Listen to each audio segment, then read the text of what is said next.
Good afternoon or good evening, everyone, depending on the time zone that you're joining from. Thank you very much for joining us today. This is part 2 of the Center of Excellence for Energy's 4th Energy Dialogue on the applicability of CSP. We're very happy with how our part 1 was perceived and the feedback that we got from the various attendees. Since this is our first online energy dialogue, we do appreciate your comments and your input and your recommendations on how you think we can improve for future sessions. Let me introduce myself. My name is Dina Kafafi. I am the Chief of Party of the Center of Excellence for Energy project, funded by the United States Agency for International Development and implemented by the Massachusetts Institute of Technology. This is a 5-year award in collaboration with the Ministry of Higher Education and Scientific Research, as well as partners Ain Shams, Aswan, and Mansoura universities. Very broadly, the COE's primary objectives are to build the capacity of our Egyptian partner universities in the areas of applied research, innovative curriculum and instructional methodologies, academic scholarships, and student exchanges, as well as the engagement of the private and public sectors to ensure that the center continues as a sustainable and productive entity beyond the life of the USAID award. The COE principal investigators are MIT Professor of Mechanical Engineering, Professor Ahmed Ghunaim, and Professor Daniel Fry. Professor Ahmed Ghunaim is also a presenter with us today, so I'd like to welcome him, as well as Professor Nicholas Calvert, Assistant Professor of Mechanical Engineering from Khalifa University in Abu Dhabi. Today's dialogue chair is Professor Mohi Mansour, our COE-Energy Technical Advisor, and our moderator, who I hope is joining us shortly, is Professor Ahmed Laasi, Professor of Mechanical Engineering at Ain Shams University.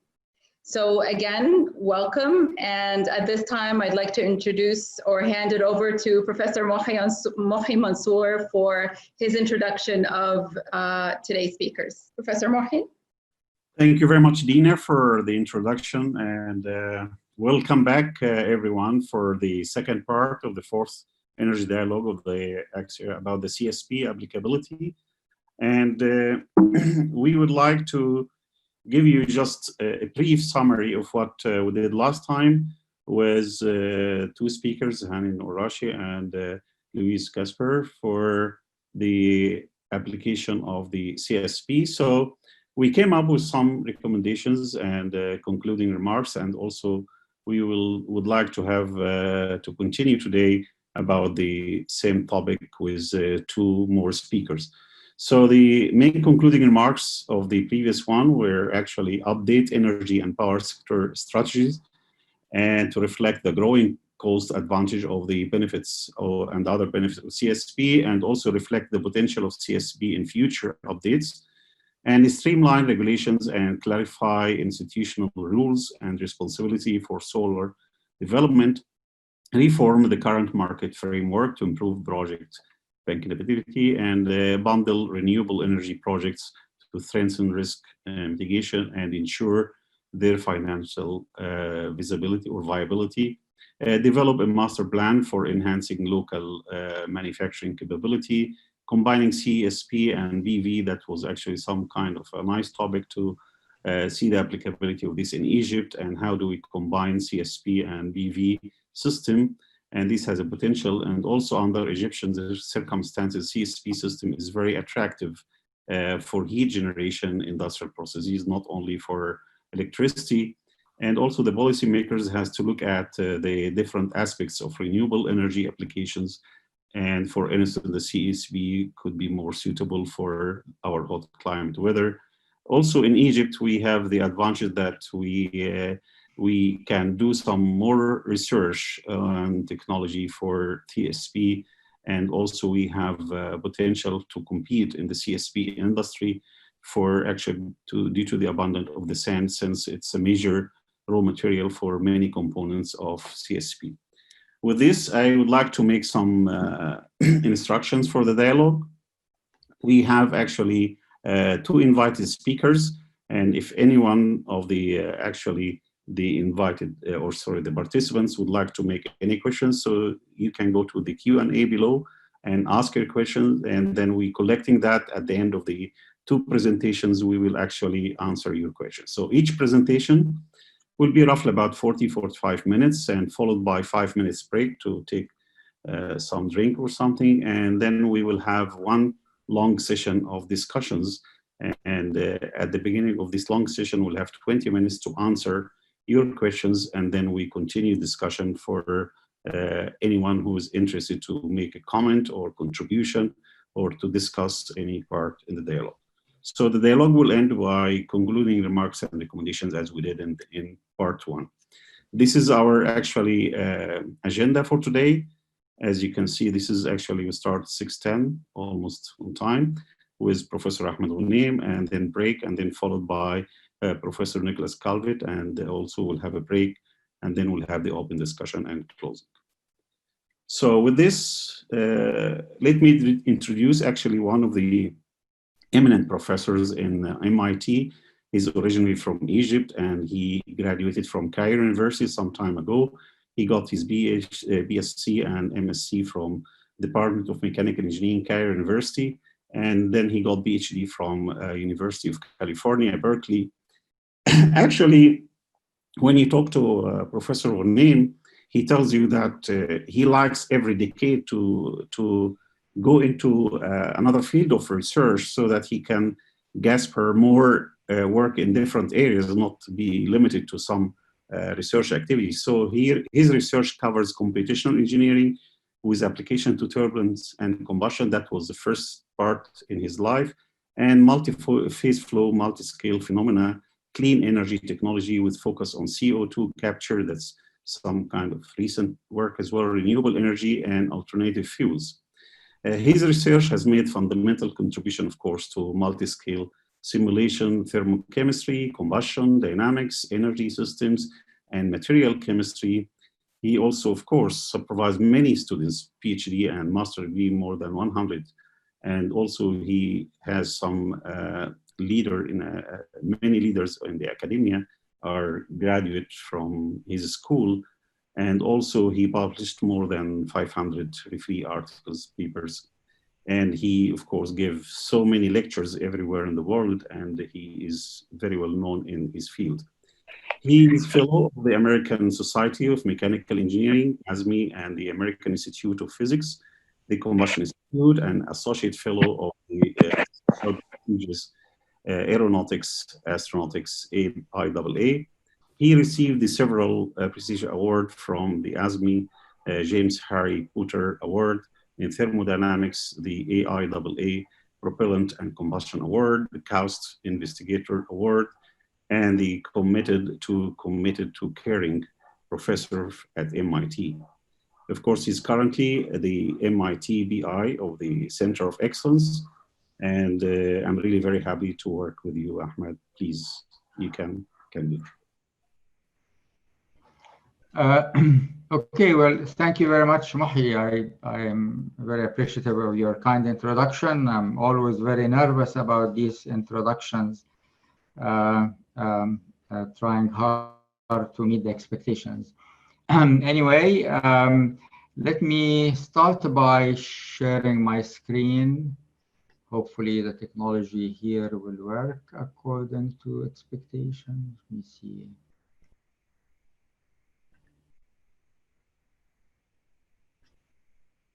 Okay, you see my screen? Yes, yes. Okay, I'm going to go into, okay. It's still all right? Yes. All right, good, very good. So, so with that, let's start our meeting today as a continuation of last week's meeting on evaluating the state of the art of CSP and its potential in Egypt. And I wanted to start by just briefly reminding you of what we talked about last week, which is the sort of the objective behind these dialogues. And I remind you that we call these energy policy dialogues, where we get together to discuss the state of the art of an energy technology, where it has been, where it's going, looking at the technology aspects, but also looking at the policy and economics of or associated with the implementation of the technology, and of course, its potential impact on Egypt, since the center of energy is located in Egypt, and one of its primary objectives is to look at applied research that will make a significant impact on energy in Egypt. Having said that, I should say that the objective behind these dialogues is not necessarily to sell any technology. We're not trying to paint a rosy picture for one technology or another. We're trying to do more of an assessment of the state of the art of the technology and its potential in the context of Egypt, potentially in the Middle East and the MENA region, and of course worldwide as well, because Egypt is a citizen of the world, and whatever happens in Cairo will impact everywhere else, and vice versa. So this dialogue is not just to highlight advantages and contribution or possible potential contribution of technology, but also highlight how it compares with other technologies and how it could be deployed to meet certain objectives. And that's an important point. Why do we want to deploy certain technology? Why do we want to keep advancing the state of the art of the technology in order to deploy it? There has to be some objectives. In the energy business, it could be to improve energy availability wherever it is not available, to make it cheaper, obviously to meet some environmental targets, and to again sort of match policies that are set both in the country as well as in the world. Thinking about it in this context, CSP is one potential technology to meet many of these targets, again, whether it's environmental or economic, and it should be understood in that context. We should always be thinking about how do we compare CSP with other technologies in order to meet objectives. So the goal is not to push CSP specifically, but the goal is to define where it might contribute best and how its contribution compares with others. Last week, we had two very nice lectures from two experts in the field, one on the sort of the context of CSP broadly, and another one in the context of CSP in Egypt. They addressed the technology aspects in great detail, and many of you asked many relevant questions. And I recall two of the most sort of asked questions were one about the economics. How does CSP, for instance, compare with PV technology? And the other one was about the context. Why Egypt, and why not anywhere else, and why not other technologies? And I will try hard to answer these questions, both directly and indirectly, during my presentation, by again showing as many times as I can, time allowing, how does CSP compare with other technology and the economics of CSP, both sort of in the past and in the future. You also heard from the speakers that CSP gains significant advantage when you think about storage. Coupled with storage, CSP starts to show significant advantage over the competition. So my talk today will not only be on CSP, but it will also be on storage. And that's why I titled my talk Beyond Heat and Power, beyond just simply making heat or power available in real time, what else can we do with CSP? So I will definitely toggle back and forth between CSP as a technology and storage technologies in order to highlight that point, which is the potential advantage CSP has when it couples with storage under some conditions. Again, given that we've heard about technology, and we'll hear some more from Professor Calvert about technology and its implementation in the Middle East, I will also spend a bit more time on the economics and policy aspects. Again, I remind us all that this is an energy policy dialogue, and we think about just not the technology for its own sake, but the technology in the context of society. Economics and policy play very important roles in this area. So you will hear me talking about dollars and cents whenever I can, showing data to again compare the state of the art of CSP implementation against others, and again where it may have advantages and where it needs still some work. Please add your questions to the chat, as Professor Mohia Mansour mentioned. Unless there is something that needs my immediate response, maybe he will be able to stop me and let me know that there's a question, clarification that I need to stop and answer. Otherwise, we will have time to answer questions following the two presentations. Okay, so just as a very, very high level, very quick reminder, solar energy map worldwide. Many of you have seen this many times, and so why solar energy is very important in the MENA region, simply because solar resources are significant in the MENA region. And in fact, if you just stare at the map for a second, you realize that southern Egypt is a prime region to implement as much solar technology as possible, given that it has some of the highest energy intensity or solar intensity, or DNI, in the world.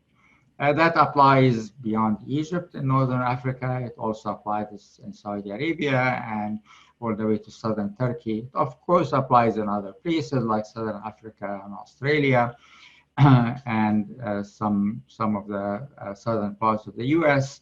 And as you will see, I will be using some examples from the US constantly, because that's where I am and it's where I participate in activities.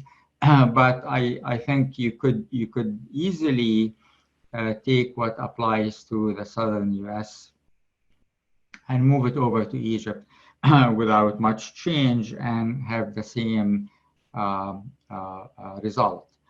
We all know about Banban in Aswan, a massive PV factory, that is a PV power plant that was built there. Obviously, it was built there because of the high solar intensity there. And that's where we think that CSP will also find a place. Of course, the case for CSP had been made before in the MENA region in the Desert Tech project. And again, last week we had several mention and reference to the Desert Tech project that was conducted, at least the analysis, the paper study of the Desert Tech project was done in DLR in Germany. And it showed that a significant deployment of CSP, if you see my cursor, you see it around the Mediterranean, southern Mediterranean coast, everywhere. CSP plants to again take advantage of solar intensity there for electricity production, associated with a massive network that will carry power from the southern Mediterranean to Europe.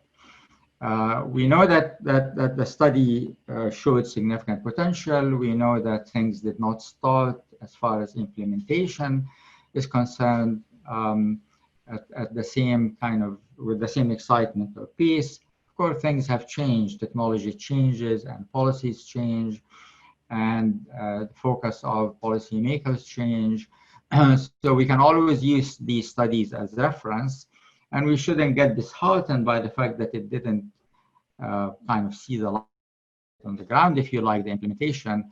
We should just always refer to them as a starting point or a point of departure to see where we might want to go with technologies like CSP.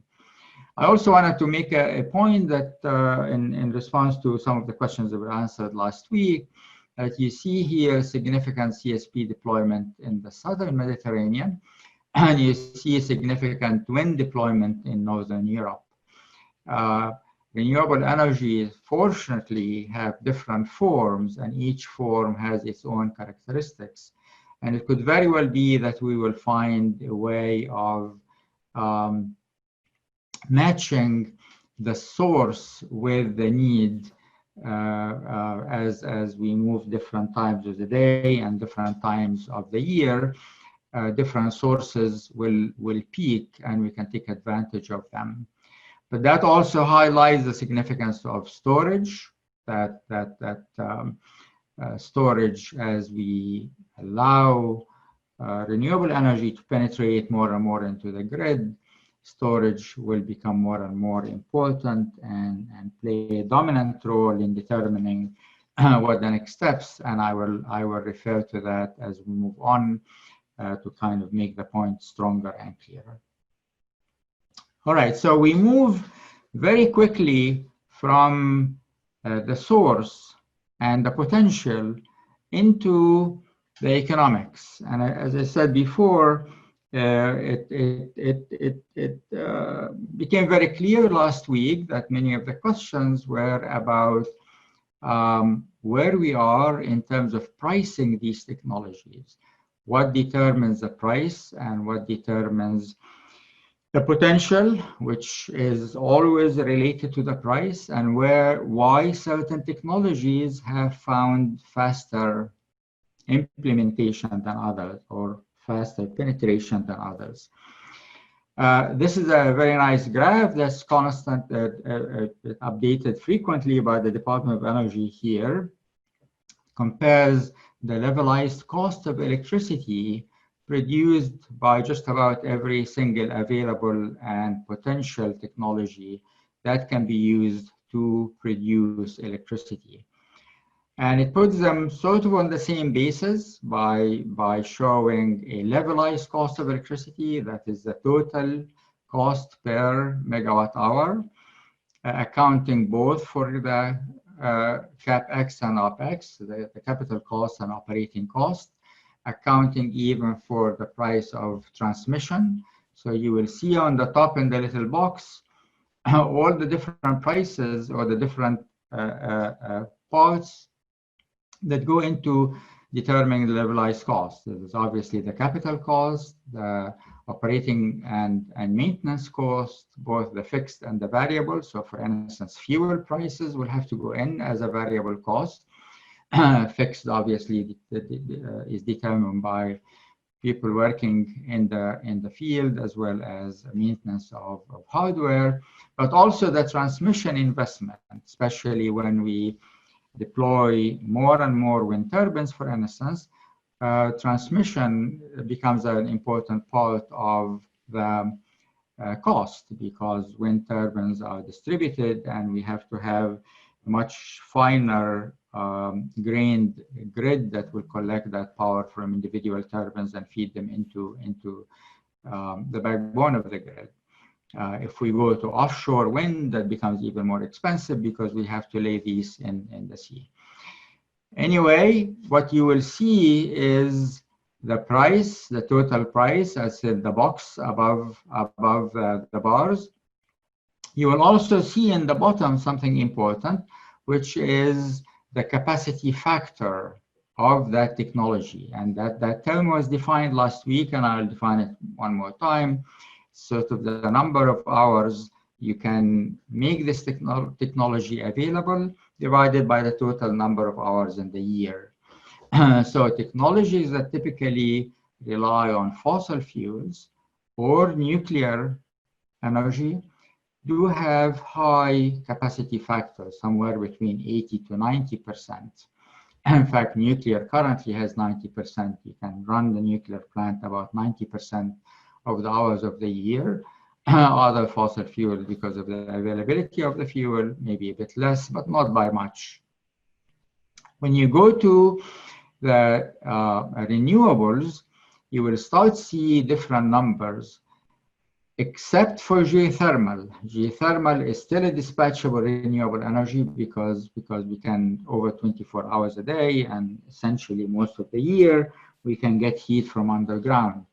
But when we go to wind, we're talking about somewhere between 30 and 40, solar PV, solar thermal, somewhere between 20 to 30. Hydro is maybe 50 because of the flooding and lakes and so on. So that identifies a distinction between dispatchable power and non-dispatchable power. The non-dispatchable power is the power that needs to be need either backup or storage. Again, I keep getting back to the storage because it's very much an important part of the story of CSP. What you also can gather from here is currently wind is the cheapest renewable, and that's why wind has the highest penetration. Then in the solar environment, you have PV cheaper than solar thermal, than CSP.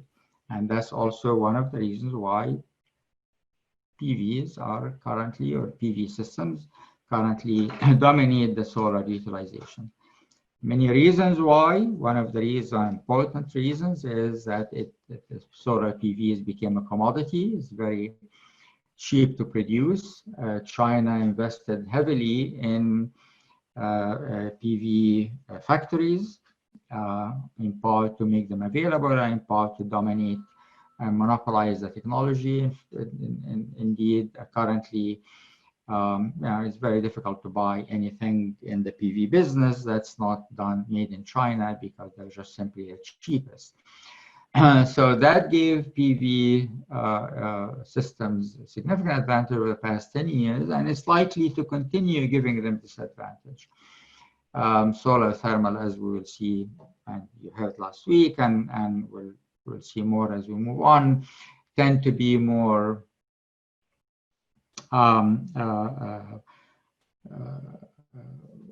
one-of-a-kind type construction, and until it's becomes a commodity that the units can be produced at very large scale, and the price advantage of PV systems will continue.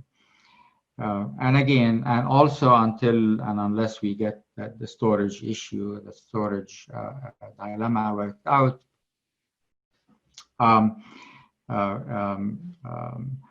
where solar thermal has advantage, PV systems are likely to continue to be the go-to technology in solar business. One other takeaway from this graph is the distinction between zero carbon energy and obviously energies that produce CO2. Clearly, one of the major drivers for moving towards renewables now is global warming and the issue of CO2, and hence we need to always think of the sort of the priced part of the impact of the technology.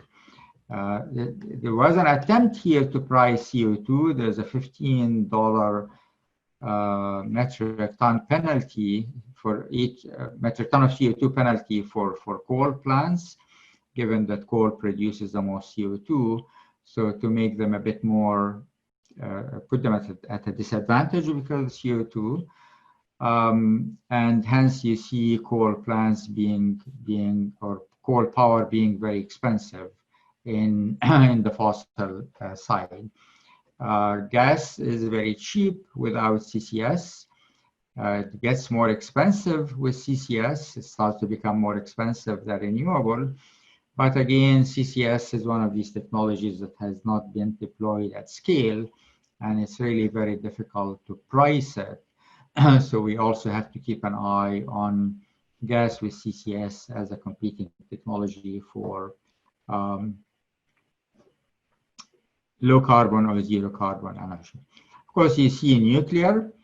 Nuclear has its own set of issues, but it is within the same range, and it's also a zero CO2 technology. You also see biomass, which is in the same range. So again, I'd like you to think about these different technologies as being available for deployment to satisfy certain goals, and we need to think about how they compare and when one would be favorable over another. There's another diagram I like to show in early presentations on energy technology, and this specifically, this particular diagram was put together to compare abatement cost for CO2. If we're trying to reduce CO2, how much do we need to pay? And ironically, with some technology, we pay negative, we gain. For instance, in efficiency, anytime we improve the efficiency of the system, whether it's conversion or utilization, we make money. So we should never forget that. We should never forget that one approach to reducing CO2 emission is to improve efficiency. And that goes across every single system we can think of. Turns out that, again, areas like waste to energy does have a significant advantage in this area. Some agricultural waste, some have significant advantage. On the other hand, you have to keep in mind that these will have impact, but not a massive impact. The abatement potential is your x-axis here, and you will see for the negative cost, there is impact, but the impact is not massive. The massive impact comes in when you talk about solar energy or renewable energy largely, and when you talk about CCS technologies. So renewable, in particular solar, as well as CCS, stand out as having the highest abatement potential, but of course they come at their own price. So no free lunch, as they say. Okay, now let's get back to solar energy. And as I said, I'm not going to be spending too much time on technologies because that was subject of last week, and I believe we'll hear more about it in the second lecture today. So what I'm trying to do here is to couple or to organize solar technologies into loosely what is kind of past, present, and future. Because again, we need to think about the continuum. We need to think about not just what we're doing now, but can we be doing some research and development now that can benefit in the future? So as was mentioned last week, the past, if you like, was all about heat and production of heat and steam, that you can use flat collectors or near flat collectors to heat water on the roof and use that instead of burning fuel to heat water. There's still a very relevant technology, very, very relevant. We don't spend too much time on it because it's a very mature technology. There's a much that can be done now. It's very much of a commodity. People are moving into the production of steam for industrial use, and that's also very useful, and it's likely to have very good economic value. So I would definitely look into that. But again, I would think of this as more or less a mature technology. The current excitement is about solar PVs and solar CSPs, as you see in the middle of my slide. And the CSP is what we're discussing today. But I would like to say a very relevant extension is future.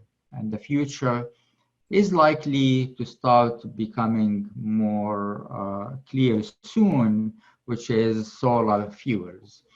I don't know how many of you are watching, but solar hydrogen or hydrogen production is now coming to the fore, and there's a lot of new investment in hydrogen being a fuel of the future. That tends to go back and forth between being center stage and being on the back burner, but it came to center stage recently. How do we produce hydrogen from different technologies, and how we can use hydrogen as an alternative fuel, either for transportation or for power or for production of chemicals or for industry. And that is yet another technology that we need to think about, and I will spend a bit of time giving you kind of snippets of the state of the art of that. So I will be, again, going between the CSP to the solar fuels.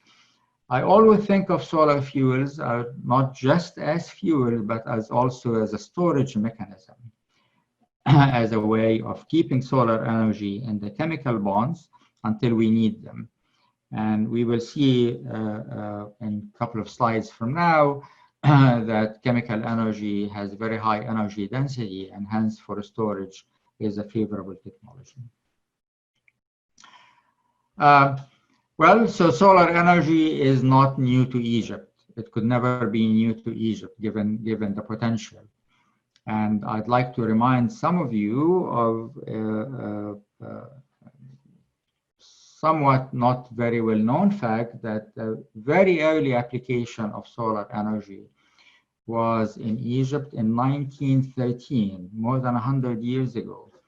And it was done in Maadi, an American businessman by the name of Frank Schumann, who became very excited about solar energy around the turn of the 20th century and made very strong statements about what he felt at the time was the kind of the new revolution about the significant expansion in solar energy.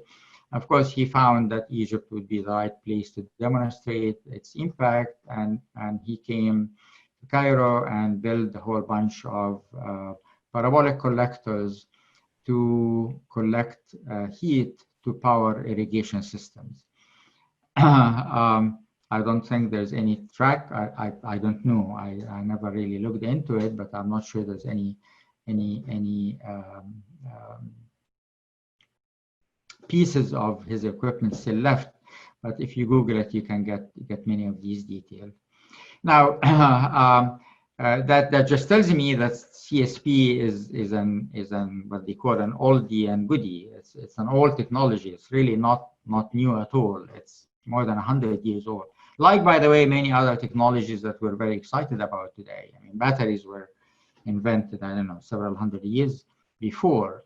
So it's an older technology, but there's still significant room to improve and expand and deploy, taking advantage of all the developments since then. One of them is what you see on the right-hand side, which is one of the most modern hybrid plants, hybridizing CSP with natural gas, that was built in Primat around 2011, where solar field was built to provide some more heat to add to the waste heat from the gas turbine to run a steam turbine. So it's a combined cycle plant, and the gas turbine burns natural gas, and the waste heat from the gas turbine plus some heat from parabolic field is used to run the steam turbine. I believe that the solar contribution is about maybe 25–30% of the total power produced by this plant. It was built as a demonstrator, but the idea is again was neither new nor not was the last plant of its type. I will show other plants that use the same idea. It's a very intriguing concept to hybridize. It has significant economic advantages because once you build a power island, you don't want the power island to stay idle if the solar energy or density went down for any reason. It's also very useful in heating up and powering up the plant in the morning and continuing to use it after hour without having to pay for storage. So it's kind of an alternative to storage if you have natural gas. Or you could even have other things like biomass. You could be burning the biomass in the plant in after hours. So hybridization is definitely a concept to keep in mind in enabling the expansion of CSP without significantly increasing the cost while addressing the dispatchability issue. Now, some examples of recent CSP, and again, I believe some last week you've seen some of those on the left-hand side. The plants in southern Spain, south of Seville, that were built both on the concept of power towers, as well as some of them were built also on parabolic troughs, and we heard a lot about those. Their viability, as well as the interesting technology that was developed and implemented on them. On the right side, you see pictures of a couple of plants that were built recently in the US. The Vampa solar plant is about 400 megawatt. I believe that's still the largest CSP plant in the world. It was built as a large-scale experiment or scaling up of CSP using towers. And the one in the bottom was one plant that was built in one of several plants that were built in Nevada. The top one, Evampa, did not have storage. The Nevada plants had storage, and we'll see in a second the impact of that on some of their operation. Again, very quickly, CSP is collecting heat either using parabolic troughs or central receivers. There's also a concept using what's known as solar dishes at the bottom left-hand side. These, although conceptually are viable, have not yet found much application. They may even be more useful in the solar fuel business, but solar parabolic receivers as well as central receivers based on the power tower have become widely used. The towers in particular are becoming more and more popular because of the ability to reach higher temperature. The heat transfer fluids can reach higher temperatures, somewhere between 500 and 700 degrees C, and that, of course, enables higher density storage. Important to keep in mind that solar concentrators can be built to achieve temperatures all the way from 100 degrees to 1500 degrees C. It's all a function of the concentration ratio between the reflectors and the collector. And you do need to go to higher and higher temperature as you start thinking about higher and higher efficiency, the thermodynamic efficiency itself, as well as to move towards the solar fuels. Solar fuels do require very high temperature. It's one of the reasons I'm showing this diagram for the dependency of the concentration ratio on dependency of the temperature of the heat transfer fluid on the concentration ratio.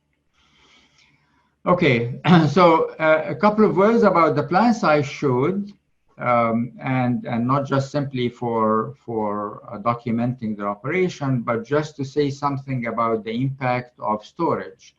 So the Abengoa Solar, the Solana project, is shown in the second column of the table, and the Evampa Power Solar plant, which I just showed you the picture of, is shown in the third column.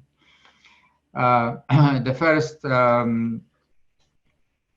few rows are straightforward, just describing when they were built. The Abengoa plant was CSP based on parabolic troughs. The Evampa was CSP based on towers. 280 megawatt for the first one and 392 megawatt for the second plant. But you observe that the Abengoa plant had a storage using molten salt for 6 hours, while the Evampa plant did not have storage. Hence, the capacity factor of the Abengoa plant is currently estimated to be about 40% because you can run it after hour, while the Evampa plant is 30% or lower. Both plants are do have natural gas backup as necessary, but the capacity factor is what I would like you to think about when you compare these two. That storage is very important to expand the capacity factor of the plant or extend the capacity of the factor of the plant beyond the 25 to 30% basic capacity factor for solar plant. Also, hybridization as a way of making the plant serve longer hours beyond its own original capacity using the solar field. Of course, both of these are unique to CSP. So in terms of comparing CSP with PV, we need to remember that. Another data I'd like to review is that CSP plants are scalable. The bigger you make them, the lower the levelized cost of electricity becomes. In fact, by a non-trivial factor, 25 to 30%, they tend to level off around 200 megawatt or so. If you make them too big, you need multiple towers because obviously you don't want to make the heliostat huge, otherwise the efficiency goes down. Another thing I'd like to point to your attention is that the solar field tends to represent a significant fraction of the price of CSP plants, somewhere between 30 to 40% depending on the solar field you use. And this is both a problem and an opportunity. It's a problem because it's a significant fraction, but it's an opportunity because many believe that the solar field can become easily a commodity if you're going to scale the utilization of CSP. Building these heliostats or the elements of the solar field can be scaled, and the price can go down with scale. So there is room to improve the economics as we move towards further utilization of CSP systems. Very quickly, I did say that the Desertec study showed massive potential for CSP in the MENA region, and that's shown on this plot. But I also would remind you, and I think that was mentioned last week, that part of the excitement about CSP in the MENA region is you can use them for co-production of energy and water. You can always use the lower quality heat at the end of the cycle for desalination. And of course, desalination and water shortage is an important issue to consider in the Middle East. So you can think of co-production, CSP plant for the co-production of power and water, but you can also think of the hybrid operation. Again, the Middle East still very rich in natural gas, and providing a fraction of the raw energy required to run the plant from natural gas can definitely in the early stages impact the economics of implementing CSP technologies. One reason why the Middle East is particularly suitable for CSP technology is because CSP technology needs what's known as direct or beam solar energy, as the direct solar energy, not the diffuse type. If you compare the 4 regions shown on this figure, Northern, Southern Europe, tropics, and the Sahara Desert, you find that the Sahara Desert has the highest concentration of direct solar power. So it really is prime for the application of CSP. Southern Europe in the summer is good, like Spain, but when you look at Sahara Desert, is all year around. So you build a CSP plant and it will produce very well 12 months a year. So you have total DNI being high, but more importantly, the direct component being very high compared to the diffuse component. Now, energy storage, and here I'm going to speed up a bit because I may be running out of time. It's very important to keep in mind that the advantage of CSP comes in when you account for storage. It's much easier to store heat than to store electricity, much cheaper. Perhaps this is not currently very high on many people's minds because we're still at stage where the penetration of renewable, non-dispatchable renewable, the wind and solar is not very high. So here in your x-axis, you see the fraction of electricity annually produced by renewables like wind and solar, all the way from 0 to 100%. On the y-axis, you see the required storage duration in terms of hours. With low penetration, 20, 30%, maybe 40%, the required storage is very little in terms of number of hours. So people are not yet terribly concerned about that. As we move 10, 15 years from now, the penetration of renewable is likely to be much higher. Hence, we will get to a place where we will start to see storage needs for days to weeks. If we go beyond that, we will not only days or weeks, we may need seasonal storage. So at that point, accounting for the price of storage and complexity of storage system will be much more urgent and is much more likely to impact the choice of the technology we deploy. Of course, there are many storage technologies available. I'm going to skip this slide because of time, and I will stop here for a second to remind you that storage technologies start with the electrochemical type, whether it is capacitors or batteries. That's what you will see on the bottom left-hand side, and move towards thermal and then chemical storage. And that's what you will see on the top. This diagram shows the rated power versus the rated energy, but more importantly, shows on top these broken lines, amount of time it takes to deplete the storage capacity if we run it at its rated power.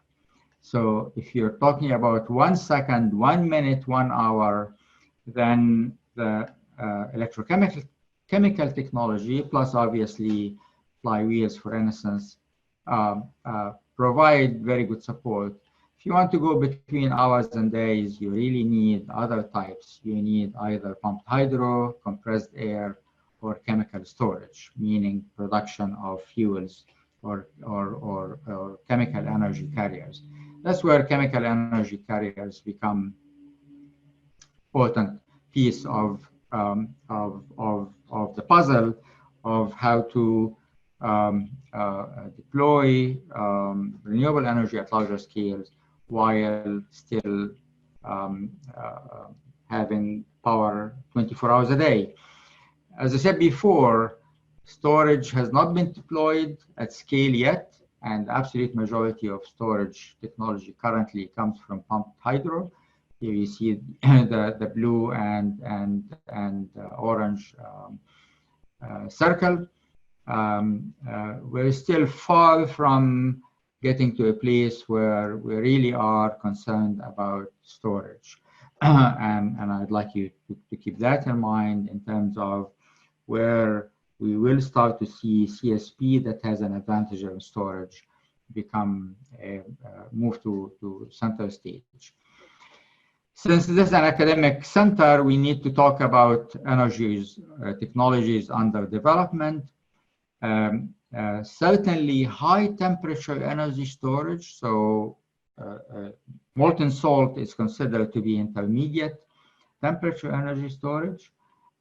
Is good, but it will run into limitation because obviously the energy density is limited by the delta T, the temperature jump between the low value to the high value during storage. So currently, there's a lot of research being done in the area of storing heat in file bricks. File bricks can withstand temperature up to 1600 degrees C, and you can heat them up between 600-700 to 1500-1600, delta T of 1000.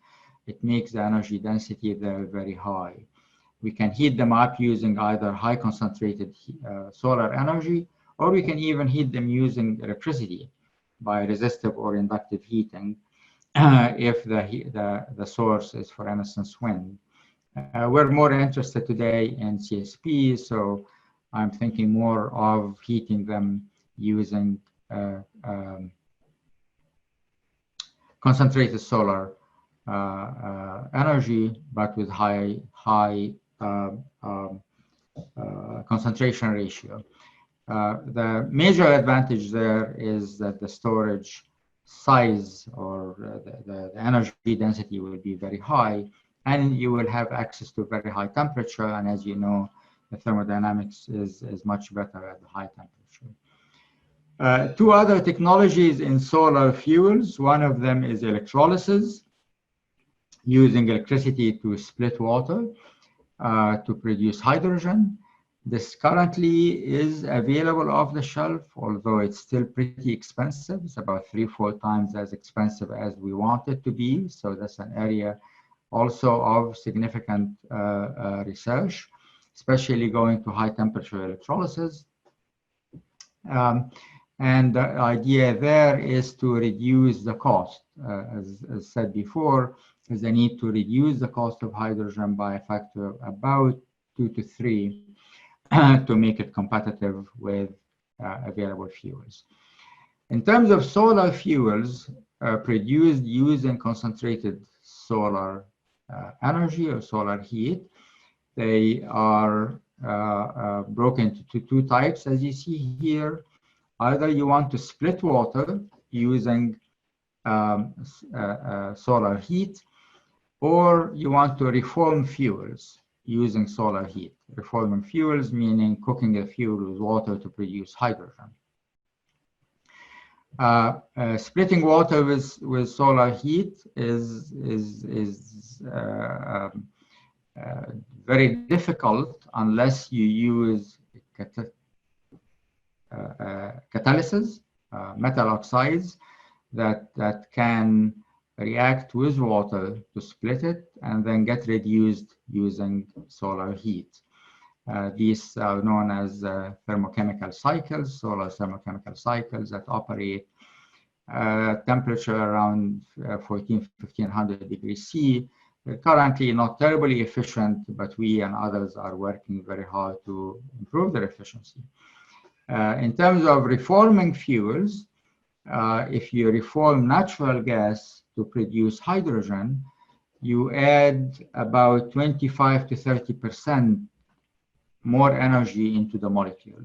If you get this energy from the sun, then you're increasing the energy available in the product, which is hydrogen, by about 30% from where it was when you started out with. The advantage here is you can do these processes at much lower temperature, about 700 to 900 degrees C. So they're not as expensive, and they can compete well with other reforming technologies. You can do the same with CO2, and I mentioned that here in particular because with CCS, for instance, with capture and storage of CO2, we may find ourselves in an environment where CO2 is free and available, and we don't want just simply inject it underground. We may want to recycle it into a fuel, and recycling into fuel meaning reduce it from CO2 into CO, and that can also be done using solar energy in very similar technology to the technology being developed to split water into hydrogen. Excuse me, Ahmed, how much time left do we have? Because maximum 5 minutes. Okay. Is that all right? Yeah, I think so. Yeah, I think I should be wrapping up in even less. So here I go back and say that CSP plants, and here I'm showing one of the older plants in the US, so it's known as the CEGS plants that were built in California in the 80s and the 90s, that were hybridized with natural gas in order to extend their operation beyond the 8, 9, 10 hours a day of solar energy. A kind of alternative approach to hybridization here would be to use the solar heat to reform the natural gas and convert it into hydrogen using any of these thermochemical cycles.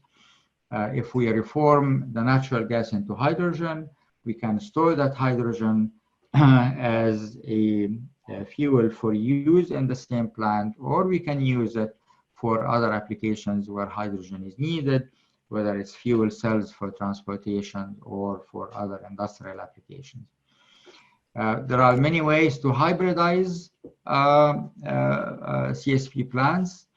What's known as a solarized gas turbine, which is turning the power cycle into a combined cycle, or you can just simply integrate the solar heat at the steam cycle level, or you can do solar reforming, which is you reform natural gas into hydrogen and store the solar energy into the chemical bonds of hydrogen.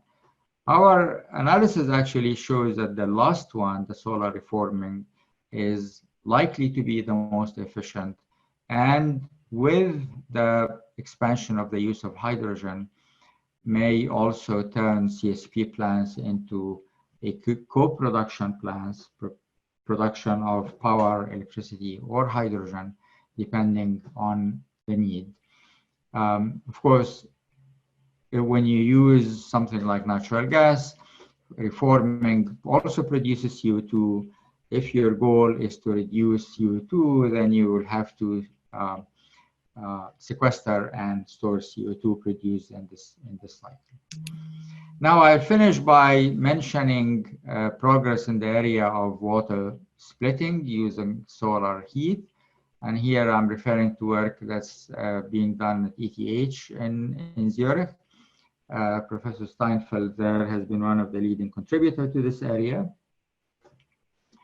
where they use solar collectors that go up to about 1500 degrees C, or solar simulators that have the ability of getting 1500 degrees C to split water using metal oxides, in this case ceria, in order to produce hydrogen and oxygen.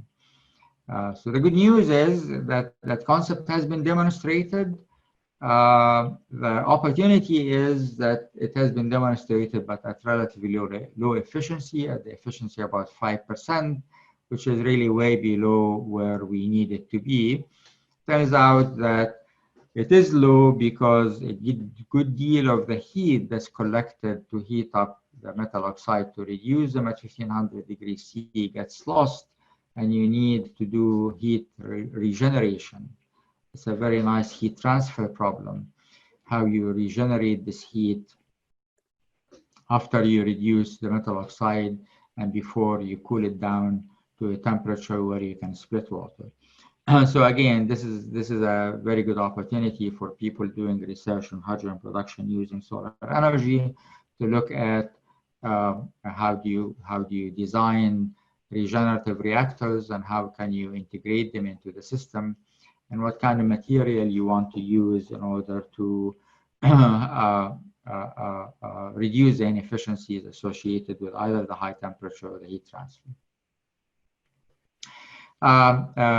This is not done only in the ATH. I'm doing some of this work in my lab, but here I'm just reviewing other people's work. So there's much other work being done in designing different types of reactors. Some of them are fluidized bed reactors, like the one being done in Japan. Spouted bed reactors being used for this purpose. Sandia National Lab here in the US is also using a fluidized bed reactor with an auger to transport the metal oxide between the reduction and oxidation. And also Sandia Lab had done some work on using regenerative reactors for the same purpose. Unfortunately, they didn't work as well. So putting all of this together, I'm going to summarize very quickly to say that CSP technology provides several advantages. One is thermal storage, two is hybridization, three is co-production of power and fuels in particular hydrogen as necessary, that as we move forward in environment where storage becomes important, dispatchability becomes important with less backup, and alternative fuels become important, I believe that CSP has a significant role to play. Of course, there's still lots of challenges and lots of opportunities at the manufacturing level. Turning solar collectors into a commodity, I think, is very important to reduce the price.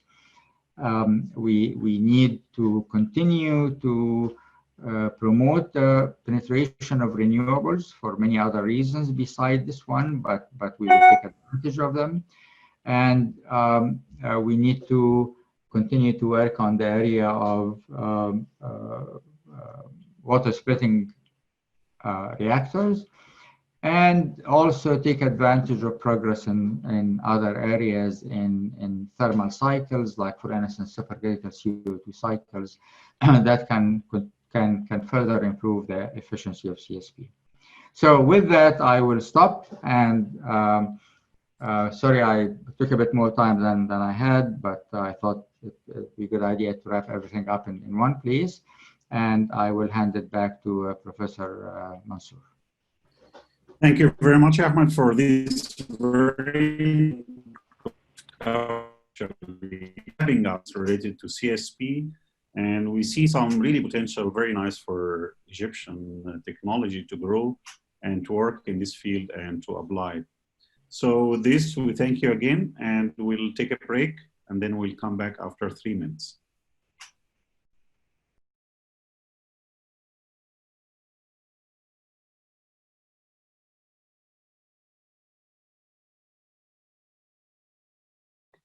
Okay, welcome back. And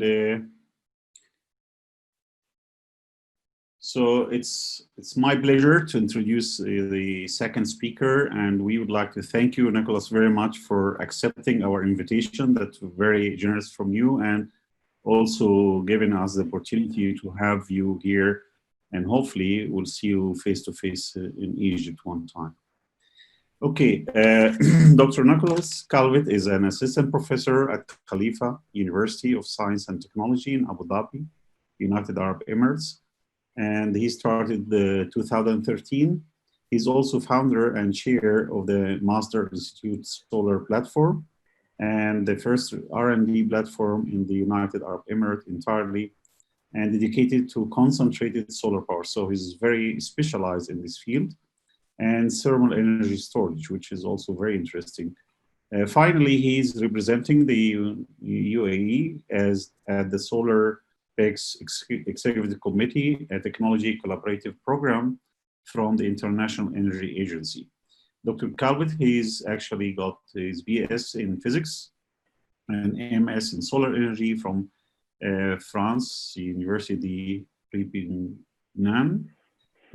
And then he obtained his PhD in engineering science, energy and environment in 2010 at the PROMS CNRS lab in France. In 2011, he joined the National Renewable Energy Laboratory, and that's in USA, working in the CSP group.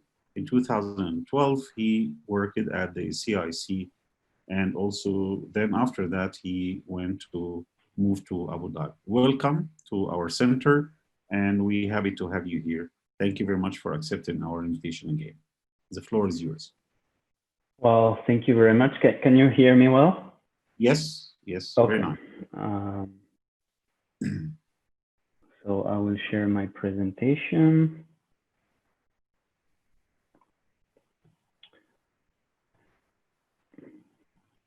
Can you see it?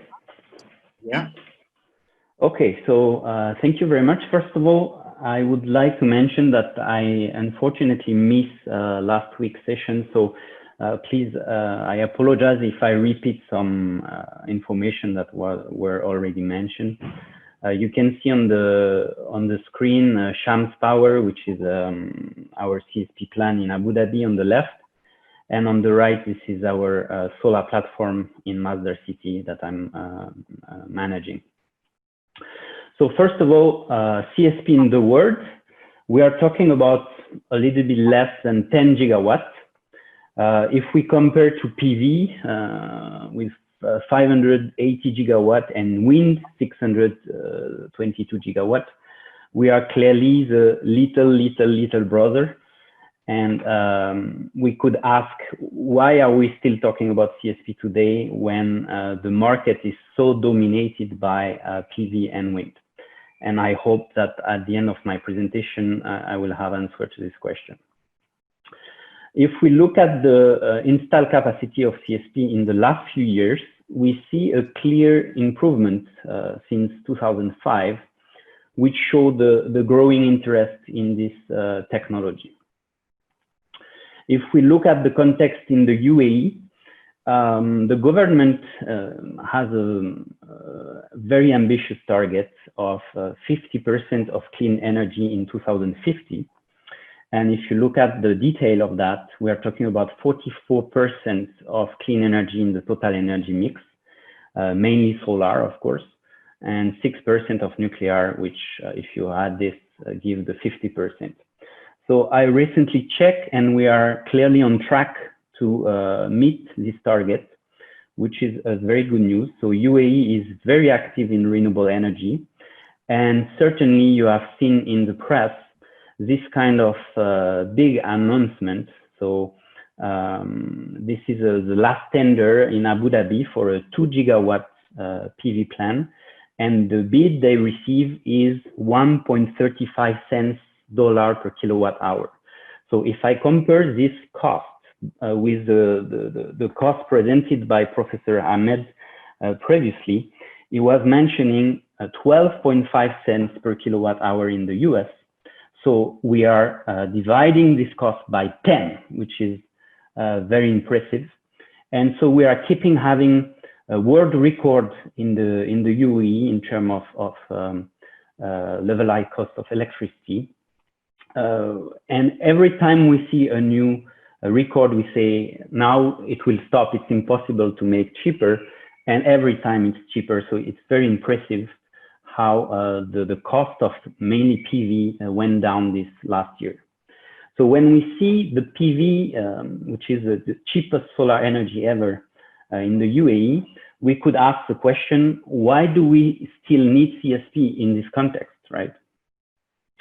And one answer to this question could be found in California. So if you take the California case study, you will see that they install a lot of PV, and they move from the camel curve to the duck curve. So why we call that a camel curve? This is the electricity demand on the grid as function of time of the day in hours, okay? And usually you have a peak in the middle of the day and a peak in the evening, and that's why we call that the camel curve. If you subtract the energy coming from PV, from the electricity demand on the grid, you obtain this kind of curve. And you see that with the growing installed capacity of PV, we are shaving the peak in the middle of the day with the PV, and we create two problems. The first problem is over-generation risk. In the middle of the day, you have too much PV on the grid, and this electricity is not needed. So it's a risk for the grid. So what you can do is to get rid of this electricity with state around you, or store it, maybe store it back to heat in thermal storage. But this is an issue. And the second problem is in the evening when your PV plant stops to produce, you have to meet the demand of the second peak. And so you have a big ramp. And usually we start to power that with gas power plants. But potentially we could use CSP during the day to charge the thermal energy storage and discharge this thermal battery in the evening to match exactly this peak. And that's why I'm saying that CSP is not in competition with PV, but could be really complementary. And the reason was already explained by Professor Hamed, is because electrochemistry, battery are too expensive at large scale, whereas thermal energy storage is cost efficient. So I'm not the only one to say that CSP and PV are complementary. If you take two examples, DEWA, which is Dubai Electricity Water Authority, they are developing a solar park of 5 gigawatts. And from this 5 gigawatt, 1 gigawatt will be CSP and 4 gigawatt PV. You can look at also in Morocco, Mazen is developing also a solar park, 1.5 gigawatts with 910 megawatts of CSP. So my approach is really to stop saying that we are competing against PV, but more we are complementary. And I hope you will be convinced about that. Talking about cost, Professor Ahmed mentioned some cost. I would like to give some more detail on specific projects. So on this graph, you see the decrease of CSP LCOE over time. So we are doing very well. And recently, we obtained some very attractive costs. So for example, the project in Dubai was initially priced 9.45 cents per kilowatt hour. And then once hybridized with PV, it was the total cost was 7.3 cents a kilowatt hour. Another example in Australia, 6.1 cents a kilowatt hour.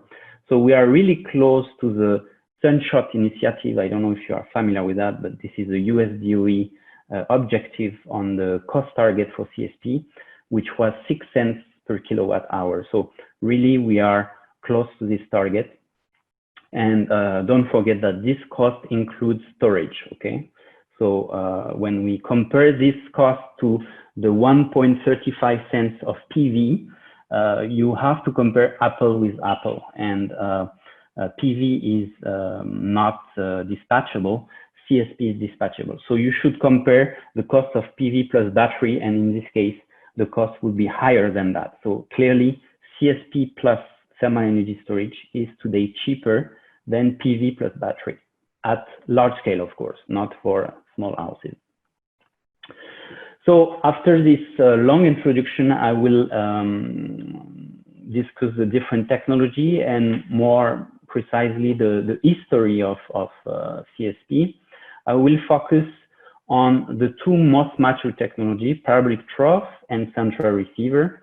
So forgive me if I give too much detail on this, but again, I missed last session. So let's start by parabolic trough.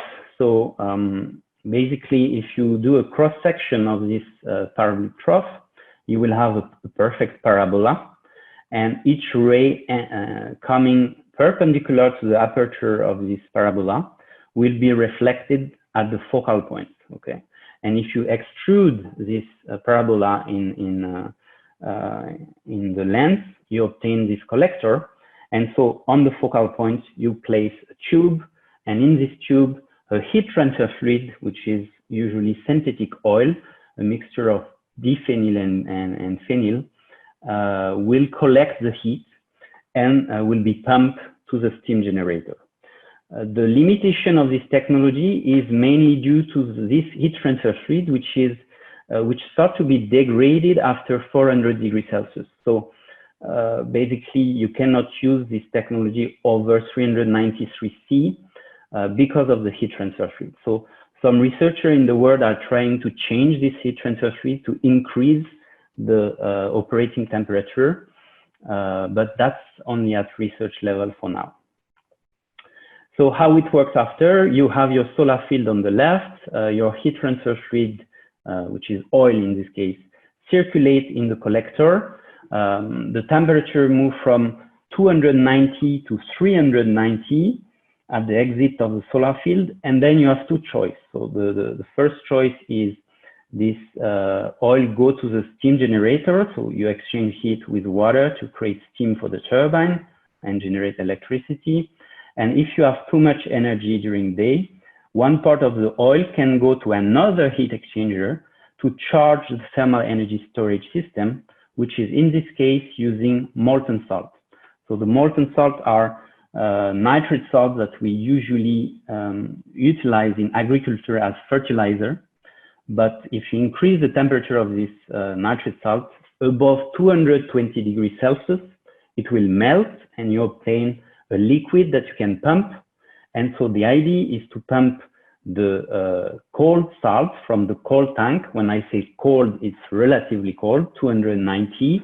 So you pump the cold salt, go to the heat exchanger, take the heat from the oil and reach 390 in your hot tank. And at night, when you need electricity, then you will do the contrary. The oil will come back relatively cold at 290, and you will pump the salt from the hot tank to the cold tank, and the oil will exit here at 380 maybe, and so go to the boiler to create the steam for the turbine. So it's quite simple concept. The steam generator is interesting. You have a shell and tube heat exchanger. You can see here the one in Shams in Abu Dhabi. So you have 3 steps. Basically, I represented here the 3 steps. So on the left, you come with water and you will exit here with steam. And on the right, you come with hot oil at 390 and you will exit on the left with cold oil at 290. And basically you have, for example, the water in the tube and the oil in the shell for the preheater. For the evaporation, that's the contrary. You have water in the shell and the oil in the pipe. And for the superheater, that's again the contrary. You have the steam in the pipe and the hot oil in the shell. And that's how you utilize the hot heat transfer fluid from the solar field to produce steam for a turbine.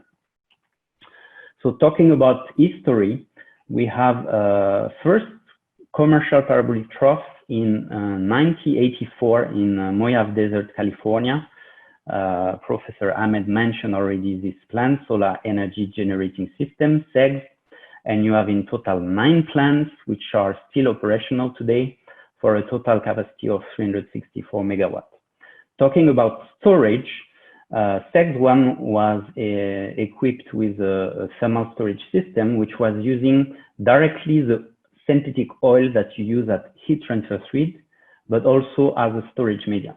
Unfortunately, this oil is flammable and the system was destroyed by fire in 1999. And so we stopped to use synthetic oil as a storage media because it's too dangerous to have this big tank full of hot oil. Then we have to wait, you see, so from 84 to 2008 to see the first parabolic trough commercial plant using the two-tank molten salt technology, sorry. So when Professor Ahmed is saying that CSP is old, yes, the technology is old, but the deployment of commercial plant with storage is not so old if you think about it. 2008 was yesterday. So again, this is an argument for CSP. When you compare to PV, you have to consider that the commercial deployment is very young, in fact. And this was a very breakthrough plan in Spain, and that's all one, with, you see the two tank in the picture. The tank have a diameter of 36 meter by 14 meter high. And then you have 28,500 tons of molten salt that can store during 7.5 hours at full capacity, which is 50 megawatts in this case. So first commercial CSP plant, 2008, and that's all. I don't come back on this because I already explained, but here you see the production of this Andasol plant as function of hour of the day. And what is interesting is to see the difference between seasons. So sorry, this comes from a Spanish presentation, but basically in orange, you have the production in summer, okay? So you see that we start to produce earlier in the day, obviously, because the sunrise, sorry, is earlier, sorry. And at the end of the day, you see this small shoulder, that's when we start to discharge from the storage. So we discharge energy during 7.5 hours. And if you compare to winter, which is the light blue curve, you see that in winter, we start to produce later on because the sunrise is later. And you see that the production from the storage is very short because you don't have enough energy to charge your storage. So basically, this kind of plant in Spain were designed for maximum production in summer. And I would like to highlight this because in the Middle East, we could optimize this because we have, I will show you after, a quite constant DNI over the year, which is not the case in Spain, where the DNI is much higher in summer than in winter. Which brings me to our plan in UAE, which is called Shams 1. We are really proud of this plan because this is one of the first plan in the middle of the desert here. It's a 100 megawatt plan, which is operational since 2013 without any major problem except a small fire recently that was managed. But the production is as expected. It belongs to, initially it was built by Abengoa Solar, Masdar and Total. But Abengoa Solar went into a financial crisis, so they sold their share to Masdar. So now it belongs 80% to Masdar and 20% to the French company Total. So I will try to give you some lesson learned from this commercial plan. So first of all, what is different? Shams doesn't include a storage. Why? Because it was designed in 2007. So if you remember, I show you Andasol 1, the first commercial plant we storage in 2008. So at this time, there was no really commercial plant with storage. And Shams was already including many innovation. And also the other reason is that they choose to deploy a hybridization with natural gas, because there was a gas power plant close by, and so the pipelines for gas were already existing. So it made sense to do this choice. So basically, it's for the solar field, it's a conventional CSP plant. You produce steam at 380 at the exit of the three-step heat exchanger that I showed you previously.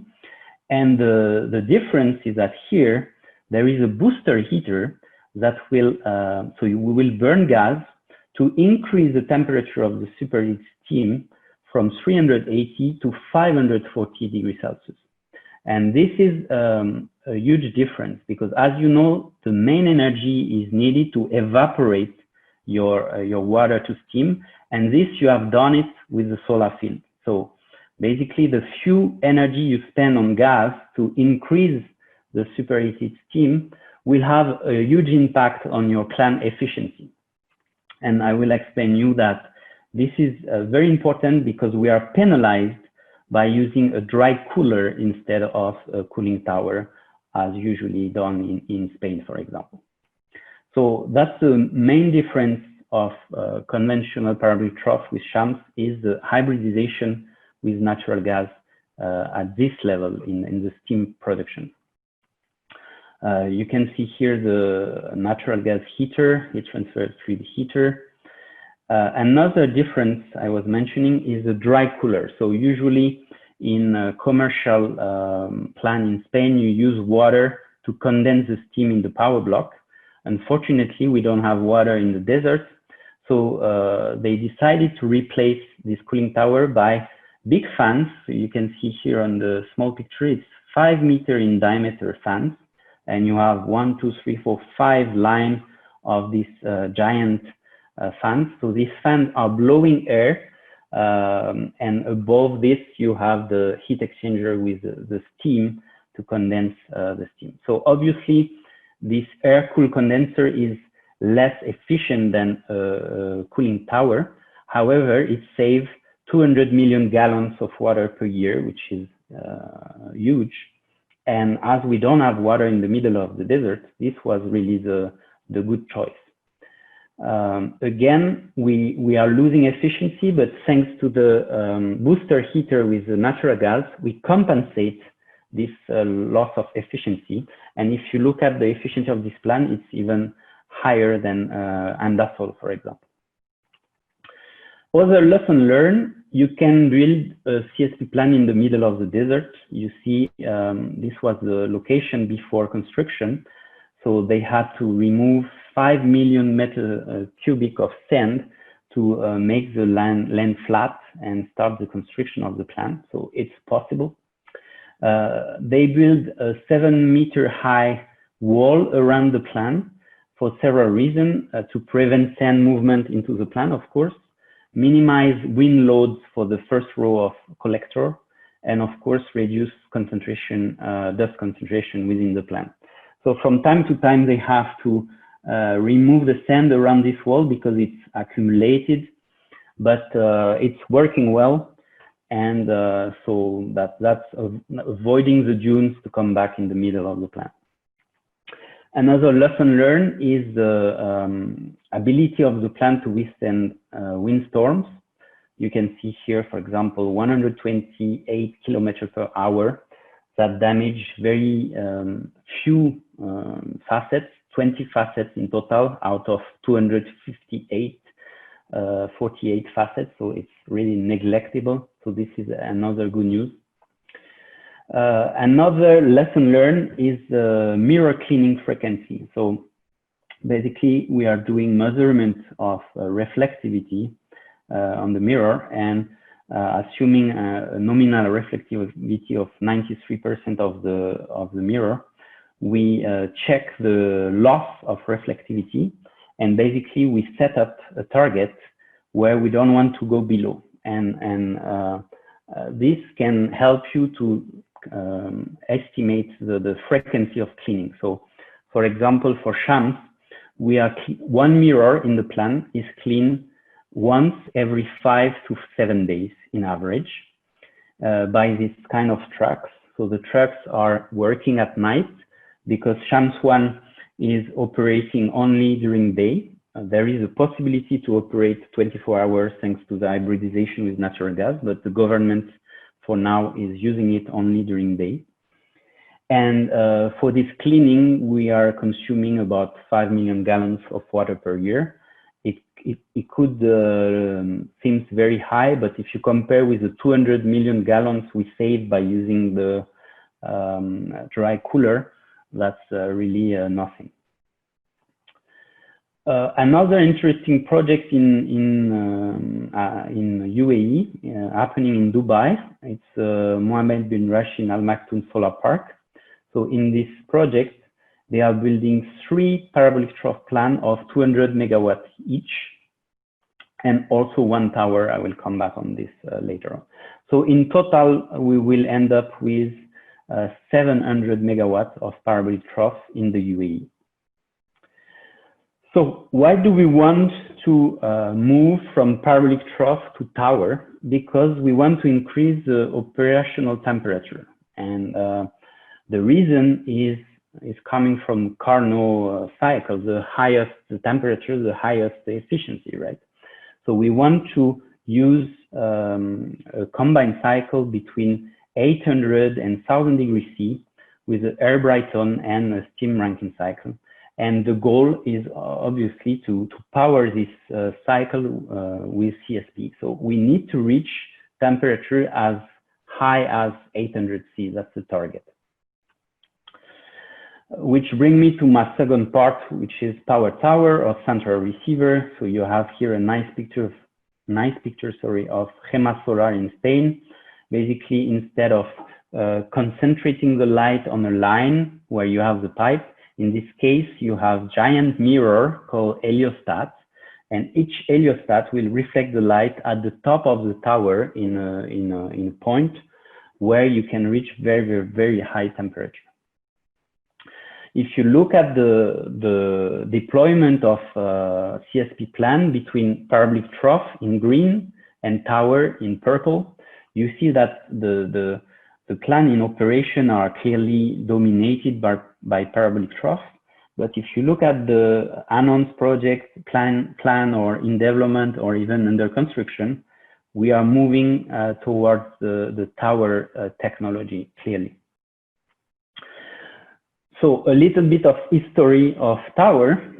Everything started in parallel in France and in US. So this first project is called Solar One again in Mojave Desert in California from 82 to 88. And you see on the picture the tower and the small tank at the bottom. This was a thermocline which is using oil as a heat transfer fluid, and they put fillers material, rocks and sand inside the tank to reduce the quantity of oil and reduce the cost, obviously. So they had some problem of tank thermal expansion, we call that thermal rashing, and also problem of oil degradation due to the direct contact with the rocks and sand. So this concept was quite abandoned. And which brings me to my country, France, where you see on this picture Themis, which belongs now to the laboratory where I did my PhD. That's why I like this plan. I know it very well. I did a lot of training there, and so it was operational from 83 to 86, and that was the first demonstration plan using the conventional now 2-tank molten salt technology. Later on, the Solar One that I show you in US was converted to Solar 2, and you can see that in this case you have also the 2-tank molten salt. This happened in the 90s. Okay, so how it works briefly, you have 2 tanks at the bottom. We call that direct because the heat transfer fluid is also the thermal energy storage material at the same time. Whereas in parabolic trough, I explained you have the oil as heat transfer fluid and the molten salt as thermal storage. In this case, that's the same fluid. So you pump the cold salt. When I say cold again, it's relatively cold, 290. At the bottom of the tower, you reach 565 degrees Celsius, and you bring it back at the bottom where you store it for later use. When you need energy, you pump the hot salt, go to the heat exchanger to produce the steam for your turbine, and bring back the relatively cold salt in the cold tank, waiting the next day to start again the charge. So it seems easy like this, but you have some problem of crystallization of the salt. So you need to keep oil loop always above 250 degrees Celsius to avoid the crystallization of the molten salt in the pipe. And then you see, so we were in the 80s and in the late 90s, and we have to wait 2011 to have the first commercial CSP plant using tower and the 2,000 molten salt technology. So again, let me give you this comment on the youngness of the technology. 2011 for me was yesterday. To be honest, that was the reason why I decided to join Masdar Institute, because this project was developed by Masdar and Cener. Cener is a Spanish company. They create a joint venture called COE-Energy. And really it was a real breakthrough in the field, because it was the first CSP plant producing 24 hours a day. By the way, you can see here a river at the backside and a big pool to collect rain water. So this brings me back to my comment on cooling tower. This plant has 15 hours of storage capacity and is producing 20 megawatts. Here you can see graphs from this plant. So in red at the bottom, you see almost constant production of 20 megawatts of electricity during 7 consecutive days. So obviously it's in summer because of the reason I showed you previously. You have enough energy to charge your system and produce 24 hours a day. But today we can produce a baseload power from CSP plant thanks to thermal energy storage. And then this concept was upscaled from 20 megawatts to 110 megawatts in the US with crescent dunes. So now it's kind of the limit in the 100 megawatts. Why it's a limit? Because after the last heliostat on your last ring is very far away from the tower. So it's really difficult and inefficient in terms of optics.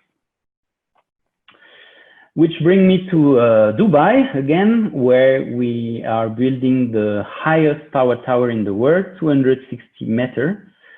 This is a nice graph comparing all the towers in the world from Aqua Power, which is the project developer of this project.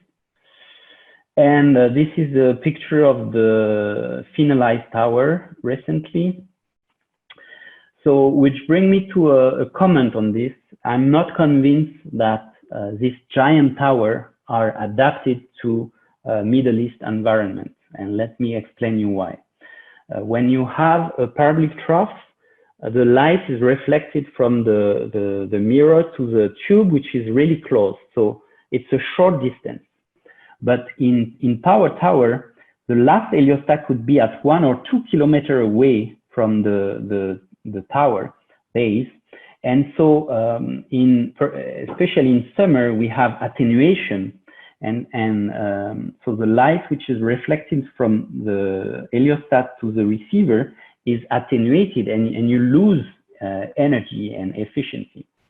So I'm not in favor of this giant tower. I would rather go to a multiple tower concept.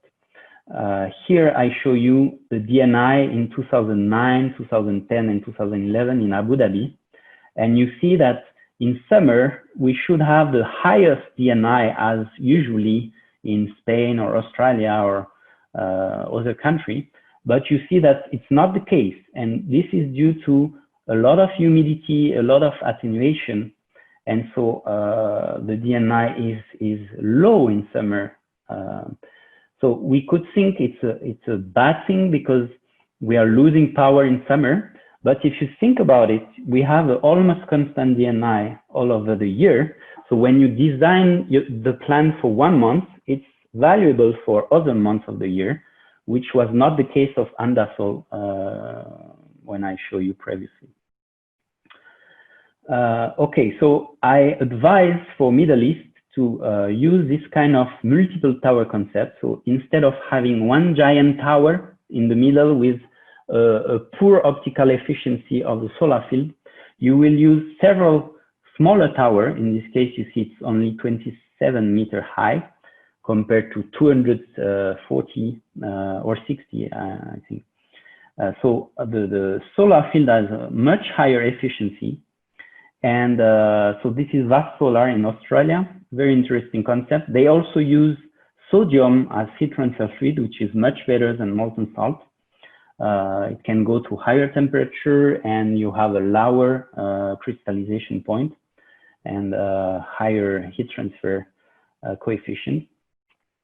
Other companies that are following this multiple tower concept, Heliogen in California. This is the first company from Bill Gates who invested in CSP for the first time. So very interesting concept. They have a very efficient solar field. You see, if you look at the image of the sun on the receiver, it's very precise. And so they can reach very high temperature, more than 1,000 degrees Celsius. And the goal is to target industry like cement factory, steel industry, etc. So mainly for process heat in order to decrease the carbon emission from this industry. Another interesting company is 24/7 Solar, which is a spin-off from MIT, previously called Wilson Power. And again, they are proposing a multiple tower concept using hot air as heat transfer fluid at 900 C, powering a micro turbine Brighton cycle.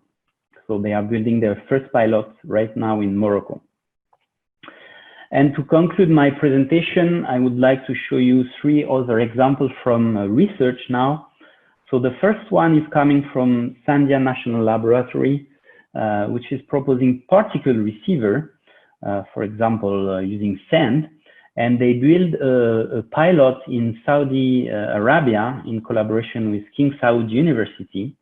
And the idea is to have a falling particle receiver. So you imagine a curtain of falling sand, and you concentrate the light on this curtain. So you will accumulate heat in the sand particle that you can store, and that's your storage also at the same time. So they obtain very promising results at demonstration level, but it's still not commercial yet. A project we developed at the Masdar Institute Solar Platform with Energy Nest is concrete storage. So why not storing energy in simple concrete developed by Heidelberg Cement in Germany? So you can see here on this picture the pipe where you circulate the oil. And so the oil will transfer the heat to the concrete during day and the reverse at night.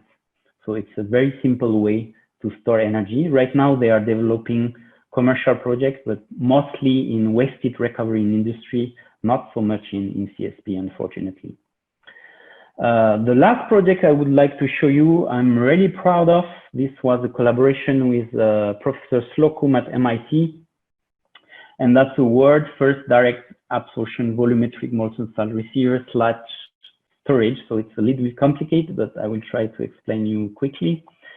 So we have a beam down concentrator. So instead of having the solar receiver at the top of the tower, as I show you in Gema Solar, for example, you have secondary mirror at the top of the central tower, which will redirect the light down on the ground, hence the name beam down concentrator. So that's very useful for our tank, because this tank here is full of molten salt, and the light is coming from the top, and the tank is open. So you don't need any more pipes. You concentrate the light directly into the volume of molten salt. And this simplifies a lot because you don't have thermal shock on your pipes. You don't need to drain the receiver at night, for example. So you have many advantages that could reduce the total cost of the system. So we did some experiments. We just submitted a paper to Nature Energy. Hopefully we'll get it approved. And basically you see here on this graph, the height of the tank and the temperature. So at different time of the day. So at 8 o'clock in the morning, you see all our tank is at 350 degrees Celsius. And the divider plate that separates the hot tank at the top from the cold tank at the bottom is at the top of the tank. And during day, So the light will come into this volume of molten salts. You will reach the desired temperature, and we will move the plate down to bring a little bit of cold salt from the side and mix it with the hot salt. And so at the end of the day, you see our divider plate is at the bottom of the tank, and we are fully charged at 4 o'clock, our system at a little bit more than 450 degrees Celsius. So basically this concept is working, and we are now ready to upscale that to a larger scale if we find a crazy investor to trust in our new technology. I would like to thank all the team because I mentioned this project with MIT. This is all the team who participate in the project. You can see here in the middle, Professor Slocum from MIT.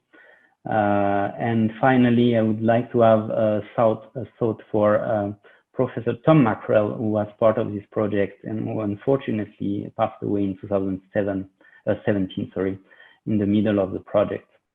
And with this, I thank you for your attention, and I'm ready for any questions. Thank you very much, Nicholas, for this interesting combination of lesson learned and technologies.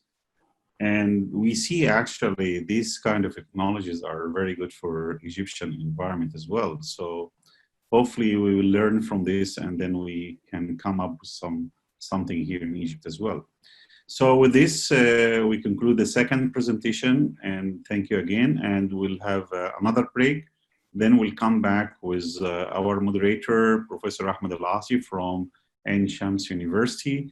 He will lead actually the discussion time for 20 minutes, and then the question and answers for 20 minutes, and the discussion for the rest of the time.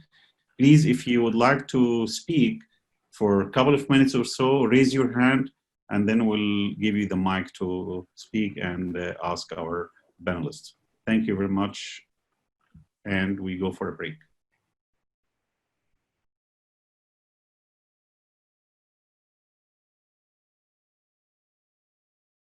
Okay, welcome back.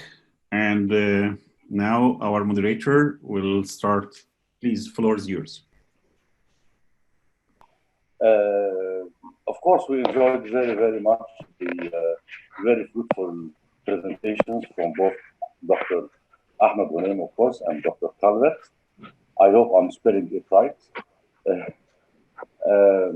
And I have a few questions and answers, but I think we'll postpone the question and answer for the next 20 minutes, right?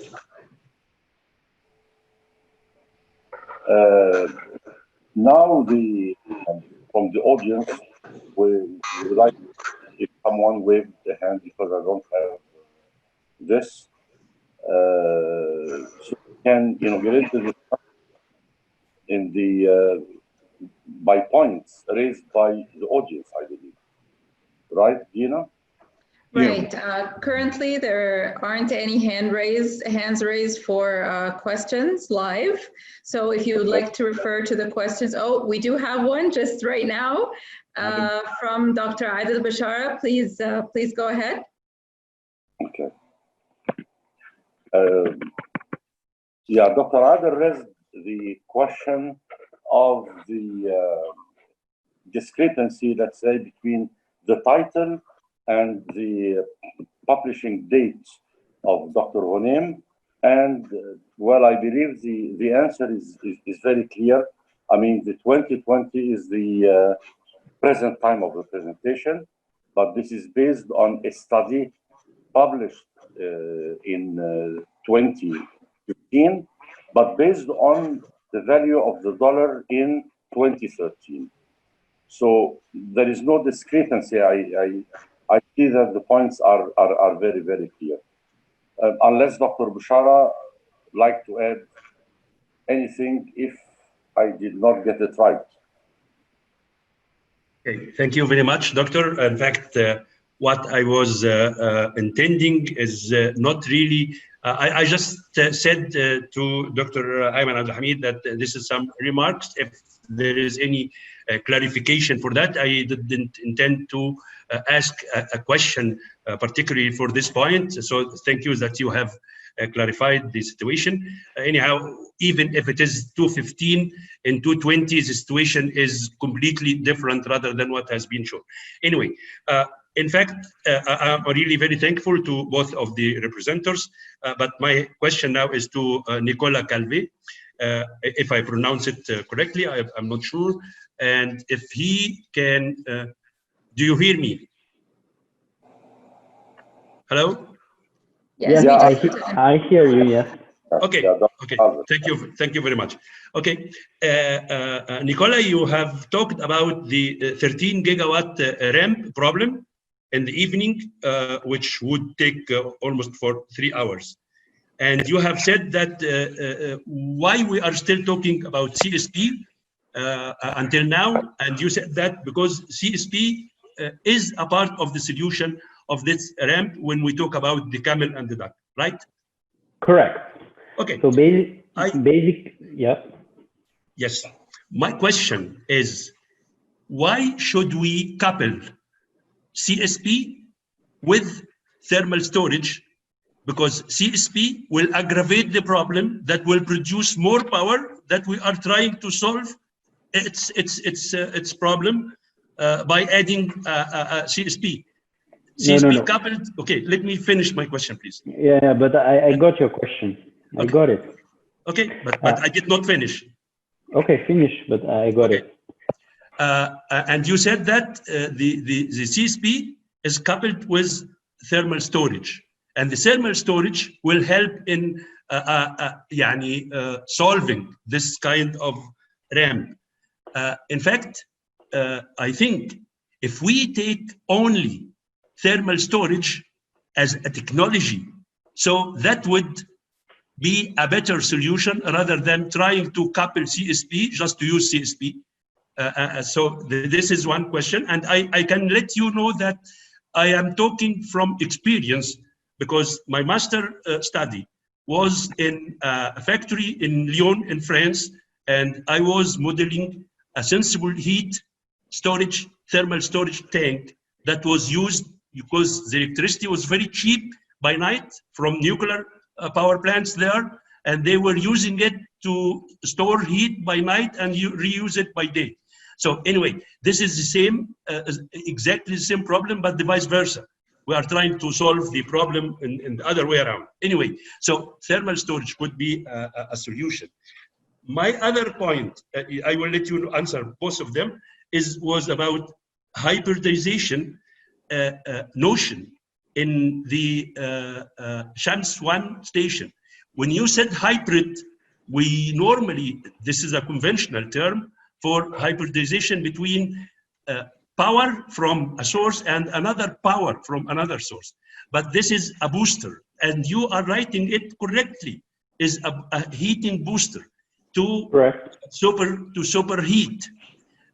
And this is only working during the day. It could not even work during the night to say hybrid. So I'm a little bit confused about that. Thank you for listening to me. Okay, so you have 3 questions. The first question is, why do we need CSP to charge the storage? And you say we will increase the problem of having more power. No, usually when we develop a conventional CSP plant, you have one part of the solar field which is dedicated to production during day, and one part of the solar field which is dedicated to charge your thermal energy storage. So in this case, you will not build the part that is dedicated to production during day because you don't need this power. You will just need the part that charge your storage. Okay, so you are not increasing the power during the day because you already have a problem with that. You are just using the power from CSP to charge a storage that you will discharge at night. That's the first point. Your second comment about thermal energy storage is very good. Does CSP need thermal storage? Yes. Does thermal storage need CSP? No. You could potentially build a thermal storage that is charged directly with electricity. And this is what we are doing right now. We call that electrical thermal energy storage. So we could potentially use excess grid electricity or electricity from PV or wind to charge your thermal energy storage and convert it back later on. So I agree with you. We could potentially develop that without CSP, but CSP has other advantage like process heat. For example, Heliogen, they want to target cement factory, and in the cement factory you need heat, you don't need electricity. So this is another advantage of CSP, is that you can produce heat directly. And your last question was about shams. So shams is designed to be able to produce with natural gas only. So you're right, the booster is increasing the steam to from 380 to 400 to 540 C, but potentially we can run the plant with only natural gas and 24/7. So the plant is designed for that, and if the government decide to use it at night or 24/7, they can do it. They have this possibility. So it's well an hybridization with natural gas. Dr. Lassi, can I just follow up with clarification? Yes, please go ahead. Yes. Yeah. So your interpretation of my slide was a lot closer than Dr. Bishara's, but not exactly what it was. So let me just explain the meaning of all the numbers. So this slide was produced using data published in 2015, and the data were projected to 2020. So the progress that had been anticipated in 2015 was accounted for to move towards 2020. So these are not the prices that were actually measured in 2015. These are prices that were 2015 extrapolated to 2020. It's a very common way of making forward estimation. And the numbers are not terribly different than what was achieved in terms of drop, in particular for solar PV and as well as wind. So the numbers are not different, contrary to what Dr. Bishara thinks. The numbers are close. Also, the dollar value is the dollar value of 2013, meaning that was the value of the dollar in 2013, and instead of using the value of the dollar today, which could not have been anticipated. So we don't know ahead of time what the inflation rate would be, so it's difficult to tell what the dollar value would be moving forward, but we know what the dollar value moving backwards. So the 2013 referred to the value of the dollar in 2013. The 2020 is projection from 2015 to 2020. And of course, the 2015 is when these numbers were evaluated.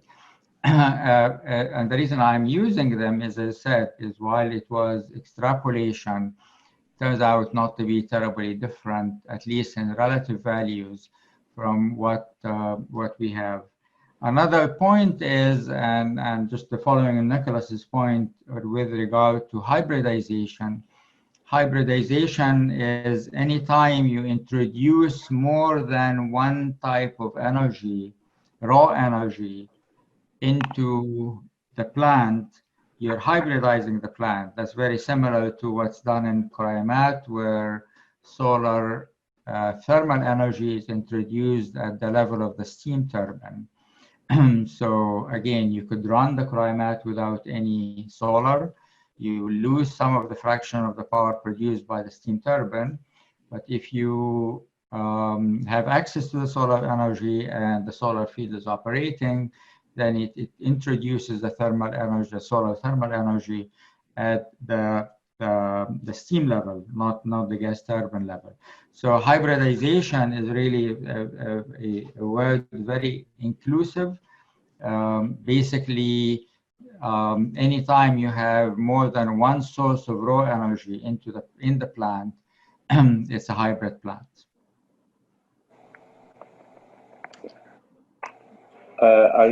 Please, Dr. Ghanem, I have a point to mention concerning the Quraimat plant. As long as you mentioned, Dr. Kelvin showed in his presentation the advantage of using these air condensers instead of using water, because we don't have water in deserts, as we all know. But specifically in Quraimat, Quraimat is very few kilometers away from the Nile River, okay? And still the condenser there is air-cooled. Do you have any comment on that? Because I'm only... No, it's not. I don't know. Is it pure air-cooled or is it a cooling tower? I thought it uses cooling tower. It uses a cooling tower where this is a modern way of cooling. So it does use, it sprays water into the air. So it's a more of, you could think of it as a hybrid, but it really uses a cooling tower, not air cooling. Okay. So it does use water. Okay. Yeah. And that's very important. You're making a very important point. It's very important that if you have access to water, to use cooling towers, because you lower the low temperature of the system, and that improves the thermodynamic efficiency significantly. Exactly. In fact, if you recall from the culinary efficiency, you gain more by lowering the low temperature than by increasing the high temperature. So it is very important to pay attention to condensing the steam and the cooling tower. And I like the idea of using cooling towers because you don't impact the water source. Instead of once through cooling, you're going to impact the water source, which could be the Nile or a lake, and you also impact the biological, the living organism in that environment. In fact, in the US and in many places around the world now, they are banning use of once-through cooling, and they're promoting the use of cooling towers. So I think the Quraimat was built on the latest technology of its time. Okay, thank you, sir. And any questions from the audience, Gina? Yes, there are. Our next question is from Mr. Mohammed Al-Demirdesh. Please go ahead. Hello. Hello. Thank you, Dina. Thank you, Dr. Ahmad and Nicholas and everyone. It was very interesting. 2 sessions. And actually, as Dr. Ahmed, maybe he knows that I've been very interested in CSP since his presentation in Aswan, and I guess it solves a lot of questions with respect to the challenges in the Egyptian market in terms of levelized. It's economics for sure. It's a capacity to for localization aspect that is always a challenge. And my question is simply, when we talk about CSP, we always see big size installations, except for the pilots, most of the rollouts are on a bigger scale. So my question about levelized cost of energy, when it comes to CSP, are there any studies for the economics, for the economies of scale of CSP installations from small size to medium size to large size? Is there a threshold for the economics to make sense? I'm asking this for sure in the light of the demand over here, because we see there is a demand, but also we see a lot of bureaucracy when it comes to centralized power plants. So the decentralized generation and the need for small and medium-sized decentralized power plants, off-grid power plants for desalination purposes is always a need. So the question is the economics vis-a-vis the economies of scale of different sizes for CSP. That's one. And another, if there is any comparative analysis between the CSP technologies and the competition from concentrated PV, for instance. Are there any figures or numbers that kind of highlights the differences between the two technologies? Thank you. Okay. I can give the first answer because I do have a slide. If I may share my my screen here. One slide in my presentation. Do you see my shared screen? Yes. Okay, so this actually was done, was looked at, your question, which is a very good question. It's a very critical question when you're thinking about deploying what you might think of as decentralized. This was a study that was done here at MIT, again, around 2015. I don't believe that the trends have changed. And on the left-hand side, you see a graph showing the effect of plant size on the levelized cost of electricity. And it shows it going from 25 megawatt all the way to about 150 megawatt. And there is a non-trivial drop in the price as you go from the 25 to the 100. Using this particular, again, and I have to be careful in saying that depends on your ultimate design and objective. In this case, they used solar towers with 11 hours of storage. And they used Southern California as a location for the DNI. And they saw that there's about 50% drop in the levelized cost of electricity as you go from 25 to about 100.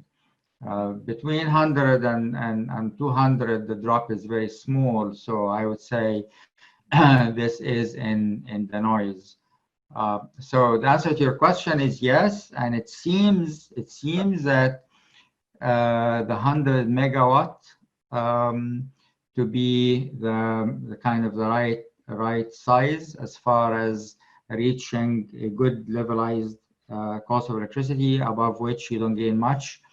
And that may couple with a comment I made on the towers, and I think Dr. Calvert also referred to it, which is for towers, you cannot go too big per one tower, because the bigger you go for the tower, the bigger the heliostat field becomes, and the further away your further heliostat mirror becomes, and it becomes very difficult to control, to make sure that you're reflecting the rays from that heliostat to the top of the tower accurately. It becomes a very challenging control problem, because remember, these heliostats track the sun during the day from morning to evening, from east to west. And there's a very clever and carefully designed tracking mechanism with very careful calculation done to make sure that all the rays are projected back to the top of the tower. Otherwise, you get significant losses in the solar field. So it seems that the kind of the ultimate size beyond which per tower things become too much is about 100 megawatt electricity. I would also add that I agree with Nicholas and his comment about favoring smaller units. In fact, I was in discussion way back around 2010, 2012 with a company here in Southern California who was interested in modular towers. Smaller towers are easier to build, to control, and you can make them a commodity much easier. You can build them in a factory and ship them over instead of building them on location.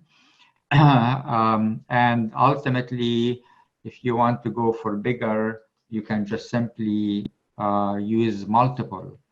So to summarize my comment, it seems that for construction on site, about 100 megawatt is the right one, but I also see a lot of potential for going after smaller towers with smaller heliostat fields if they can be all built in factories and shipped and assembled in location because it's easier to control. Thank you, Dr. Ahmed. That's very interesting. And I guess if you don't agree with me, that would be a very interesting research to do of how to take CSP into mainstream market. I guess we would be very interested to discuss that at some point. Yeah, sure. Thank you. Mohammed, can I answer your second part of the question on CPV? Yeah, please. So to my point of view, CPV is dead, clearly. CPV is fighting against PV. And so you have a higher efficiency on the cell, but you need to track. And so the advantage of having a smaller cell is not really useful when you have a desert land that are not required.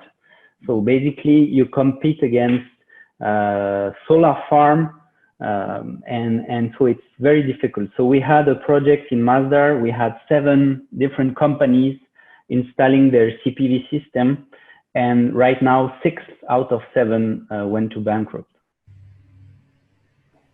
That's an interesting response, actually. So thank you very much. Thank you, Dr. Carl. I think Dr.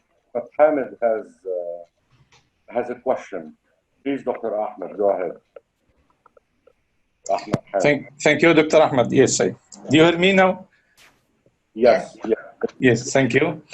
I'd like to thank Dr. Ahmed Ghanem and Dr. Kelvin for their nice and informative presentation.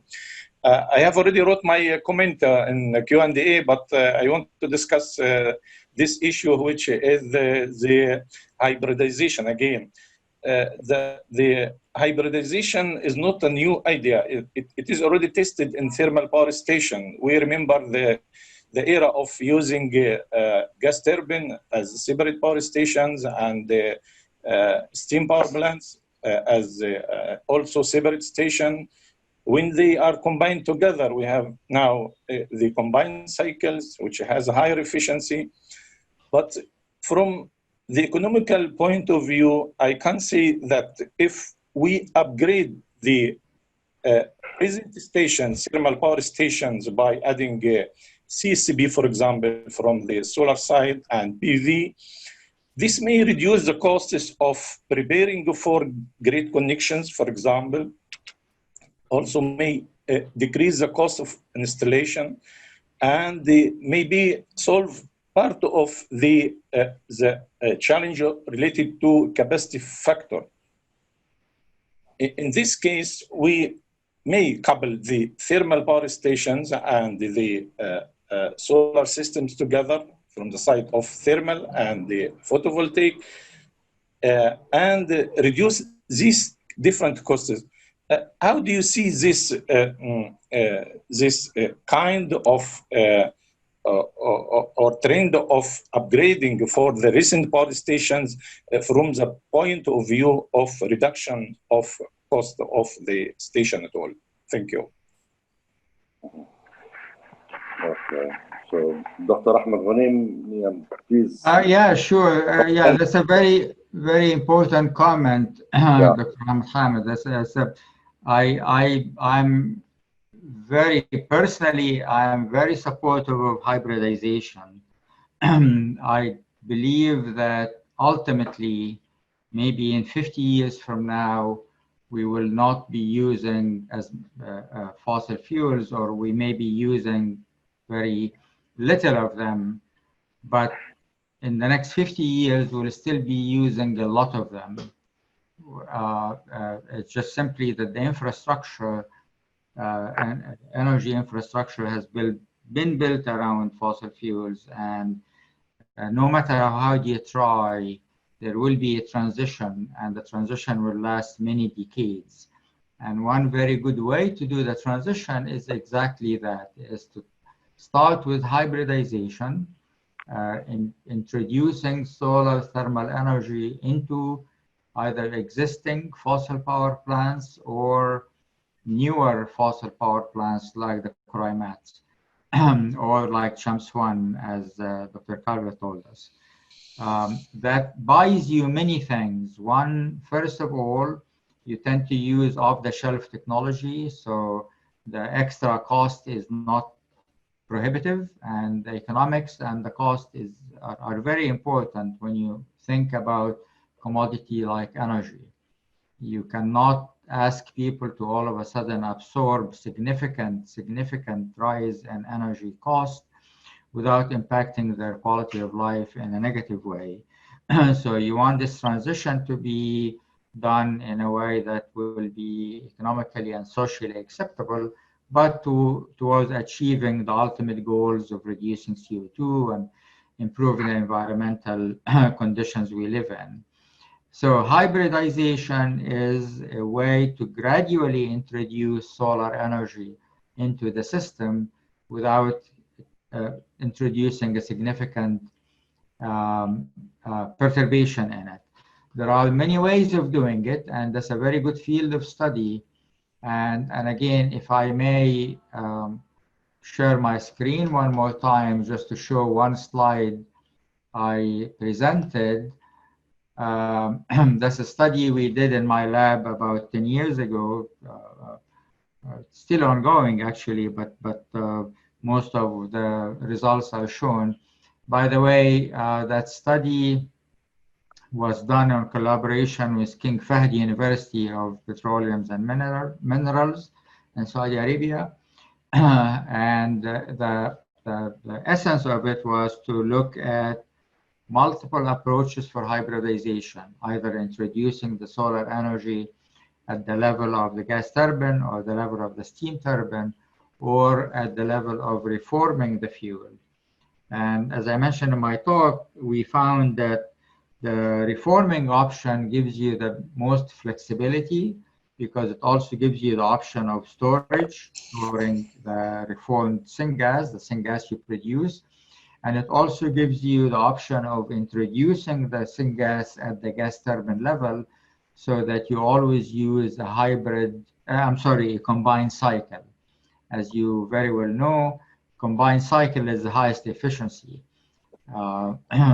possible. So we want to operate at the highest maximum temperature. The highest maximum temperature is achievable only by burning fuel.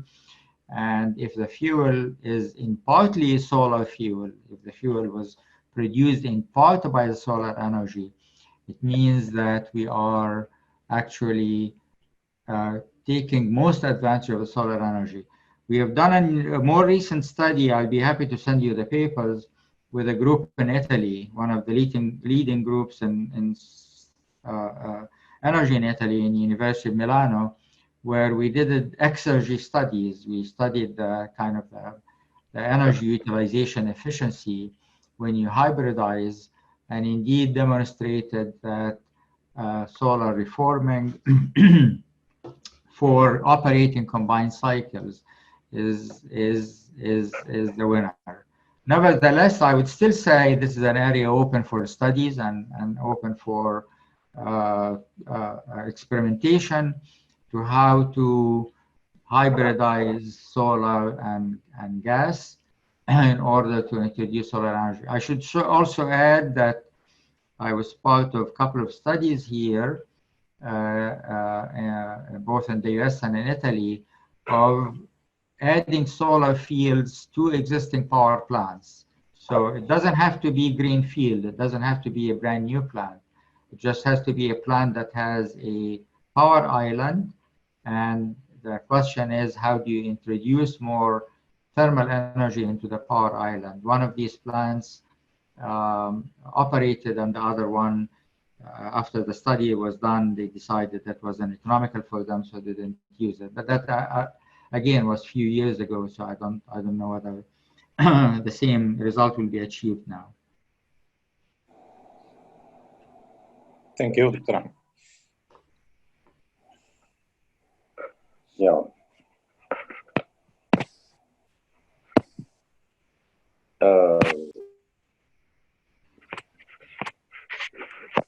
I want now to go to a discussion or a chat initiated by Engineer Amr Mohsen concerning the concentrated solar heat, not for power generation, but for heat used in cement industry and the steel industries.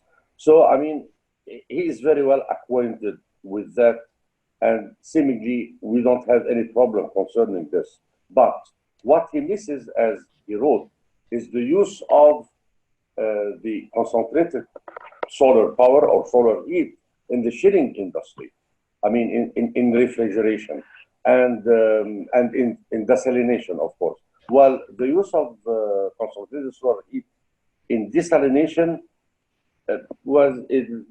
is very well known. I mean, it's in the literature, and all the research done concerning this is published. I mean, and in hand.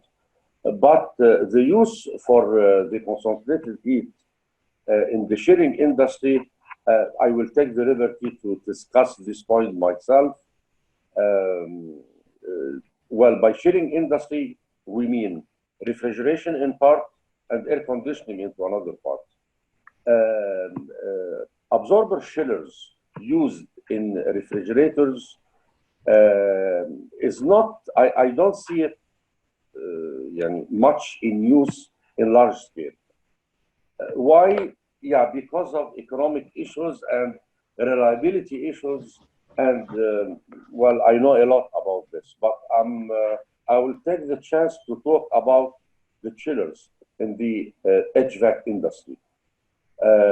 Of course, we use all the time absorption chiller using lithium bromide for air conditioning. And of course, the generator of such a cycle uses low quality heat. I mean, heat at 120 degrees C or so.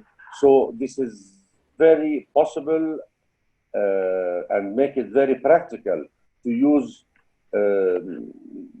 solar energy to heat the generator.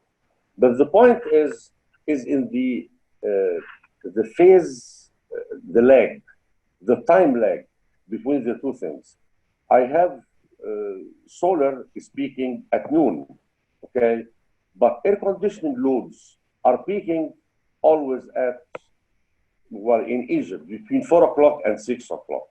So, and at 4 o'clock, 6 o'clock, we don't have much of solar intensity. So we have to use some kind of molten salt, of course, as heat storage, but short, I mean, for short duration. I don't have to go to 24/7 for such a thing. But if I have enough storage just for 3 or 4 or 6 hours maximum, I think this can be used in a very, very practical way. So, Amr Mohsen, do you have any comment about this, or do you want to extend the discussion furthermore concerning this point? Well, can I give a comment? Yes, please. Regarding refrigeration and AC for CSP, again, when you have PV at 1.35 cents a kilowatt hour, it's very difficult to compete. So you can use this cheap electricity from PV to power conventional AC system. And so I don't see a future for CSP in AC because of the competition with PV. And however, in desalination, that's another story. There is a European call right now for a demonstration in the GCC. So we are working on different projects. and I'm more, let's say, enthusiastic about desalination than AC.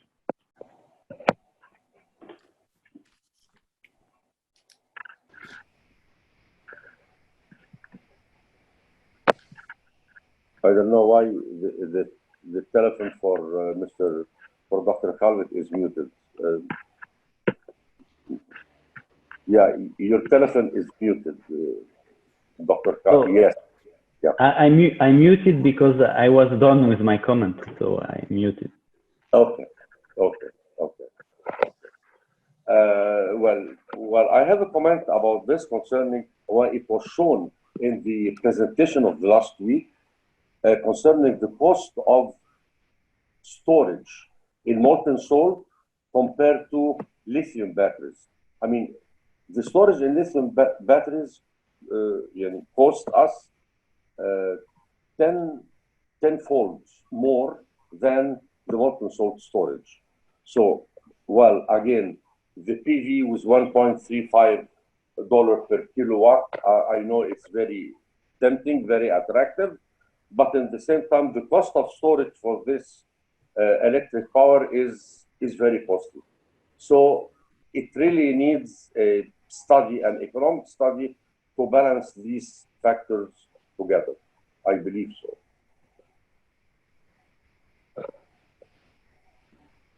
So talking about storage, you have a very nice report from NREL in US. And it compares CSP plus thermal energy storage with PV plus batteries. And clearly for less than 3 hours storage capacity, you cannot fight against PV and batteries. It's so simple. However, for large scale system, more than 9 hours, then CSP plus thermal storage is always cheaper. And so obviously the cost of lithium will go down, but the cost of storage also is going down. So I don't see a reason why it will change in the coming years. So the conclusion is short-term storage PV plus batteries, long-term storage CSP plus energy storage, thermal energy storage. Clear enough. Very clear. Thank you. So, shall we go in any further discussion, Dr. Mahdi, or? Yeah, we have more questions actually in the Q&A. Okay. Maybe if you wish, I can ask some of these if you don't mind. Yes, please go. Yeah. Okay. So from Hamad al-Bayoumi is actually, I believe that small scale decentralized system can play a big role in future of energy mix in Egypt, since it has some socio-economic benefits like improvement livelihood and job creation elements in addition to generating electricity. So this question, maybe it's open to the panelists, Dr. maybe Ahmed or Dr. Nicholas.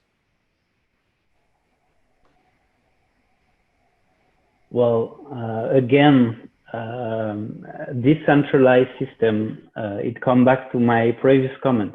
If we talk about small scale system, it's really difficult to compete against PV plus batteries. It's simple, there is no moving parts, no maintenance.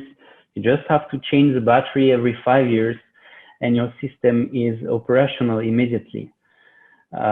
So we are working on small scale thermal energy storage that could compete against batteries, but you need to add a power production, a power block, because once you store, imagine you have electricity from PV and you want to store this electricity as heat. After you will have to transfer it back to electricity. So you need a power block. So we usually use a Stirling engine in small system. So we are working, for example, with Azelio, a Swedish company, on this decentralized system that could compete against PV and batteries. But today it's still at research level. And so if tomorrow I had to invest in a desert island, I would go for a PV and batteries for sure. One comment. Sorry, Ahmed, please go ahead. If I may just follow up, I mean, I think I largely agree with this comment, although I would not totally, completely rule out alternatives. When I was in Aswan, when we were all in Aswan, I showed pictures of a group of our students who went to South Africa and built kind of a homemade CSP system. Now, indeed, that was, again, a few years ago, 5-6 years ago. But again, if I may share my screen one more time, I'll just show you what that looked like.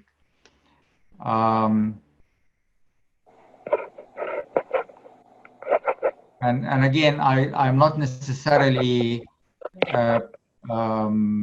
endorsing doing this, but I would like to keep it as an open question for people who like to do things indigenously, using local components and local labor and creating local industries, to think of whether that might turn out to be a possibility. So that our students went to Lesotho in South Africa and collected components of used parts to build an organic Rankine cycle. And they build collectors, parabolic collectors, and operated few kilowatt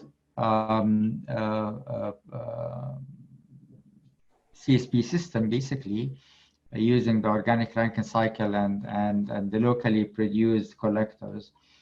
And you know, their objective was multifold. One is, again, they went to a very rural area where extending the grid was very difficult, but they also wanted to develop what they thought of might become an indigenous industry, train the locals to how to do this low-tech things using components they can find. They were largely successful. I don't know how long whether this system survived or not. The students left and I lost track of what was going on. So I would say that it's an interesting project for somebody to work on, to try to see whether that's possible or not. Although it definitely is the case that given the prices of PVs now, it's very difficult to compete with PV power. Okay, thank you very much. We have also for Professor Ghunaim one comment and one question. One from Amr Mohsen. He's adding actually to the 2 solar projects in Egypt were presented the Frank Schumann and Maali, Koraimat, and also he said that the plant at the El Nasr pharmaceutical chemicals in Abu Zambal was also a reference. And the question from Dr. Sarah Hamdi, that's to Professor Ghunaim. You mentioned that hybrid systems, integrated combined cycle power plant, and could be implemented to improve the economic aspects of CSP systems in the region due to the richness of natural gas resources in the region. Where do you see the greatest challenges, research opportunities with respect to ISCC systems? Yeah, that's a good question. I think an interesting study could be based on how do you optimize the integration of the 2 raw power sources. So you have natural gas and you have CSP, or you have solar, concentrated solar thermal energy available. And you want to build a plant based on one of the integration concepts that we discussed, or potentially other integration concepts that you can think of. How do you optimize the design of the plant to meet certain targets? And targets could be that you want the cheapest electricity. I think that will always be the first target. You want something that investors are willing to pay money in. So given the price of natural gas and given the price of the solar field, how can you build a plant that will give you cheapest possible? You may want to optimize against maximum efficiency of utilization of the solar energy. So you are collecting certain amount of solar heat, and the way you introduce the solar heat into the plant where you do the integration does impact the efficiency of utilization of the solar heat. Again, this is one of these exergy concepts that is quite interesting actually to do some research on. The third objective might be the whole storage thing, that if you want to use the hybridization to help you with storage, so we talked about few hours of storage or a day of storage or potentially days or weeks of storage, seasonal storage. I know that in the Middle East and Upper Egypt, seasonal storage may not be as important because the DNI is just about constant. But in many places around the world, the DNI varies significantly from winter to summer. You saw the one in Spain, for instance, and seasonal storage might be needed. So how do we optimize the design of the plant to give you the best outcome for seasonal storage? I would also encourage people to think of not only hybridizing solar and natural gas. You may want to hybridize solar with, for instance, biomass. I have a project currently working with some colleagues in Spain, southern Spain and Seville, on exactly that subject, because some of these plants that we talked about in Seville have some storage, but the storage is limited, and the seasonal storage is an issue. And they have been thinking very much about how do you enable storage, and not necessarily by reforming gas to hydrogen, but maybe using biomass gasification, production of syngas from biomass. That will keep you at the 0 CO2 level, but will introduce other, obviously, challenges. So you may want to think about hybridizing other sources of raw energy instead of just natural gas. I know natural gas is cheap and plentiful, and it's a good idea to use it, but there are other sources. There are waste, there's biomass, and gasification of other solids that could also be used for the same purpose. Okay, thank you, Ahmed, very much.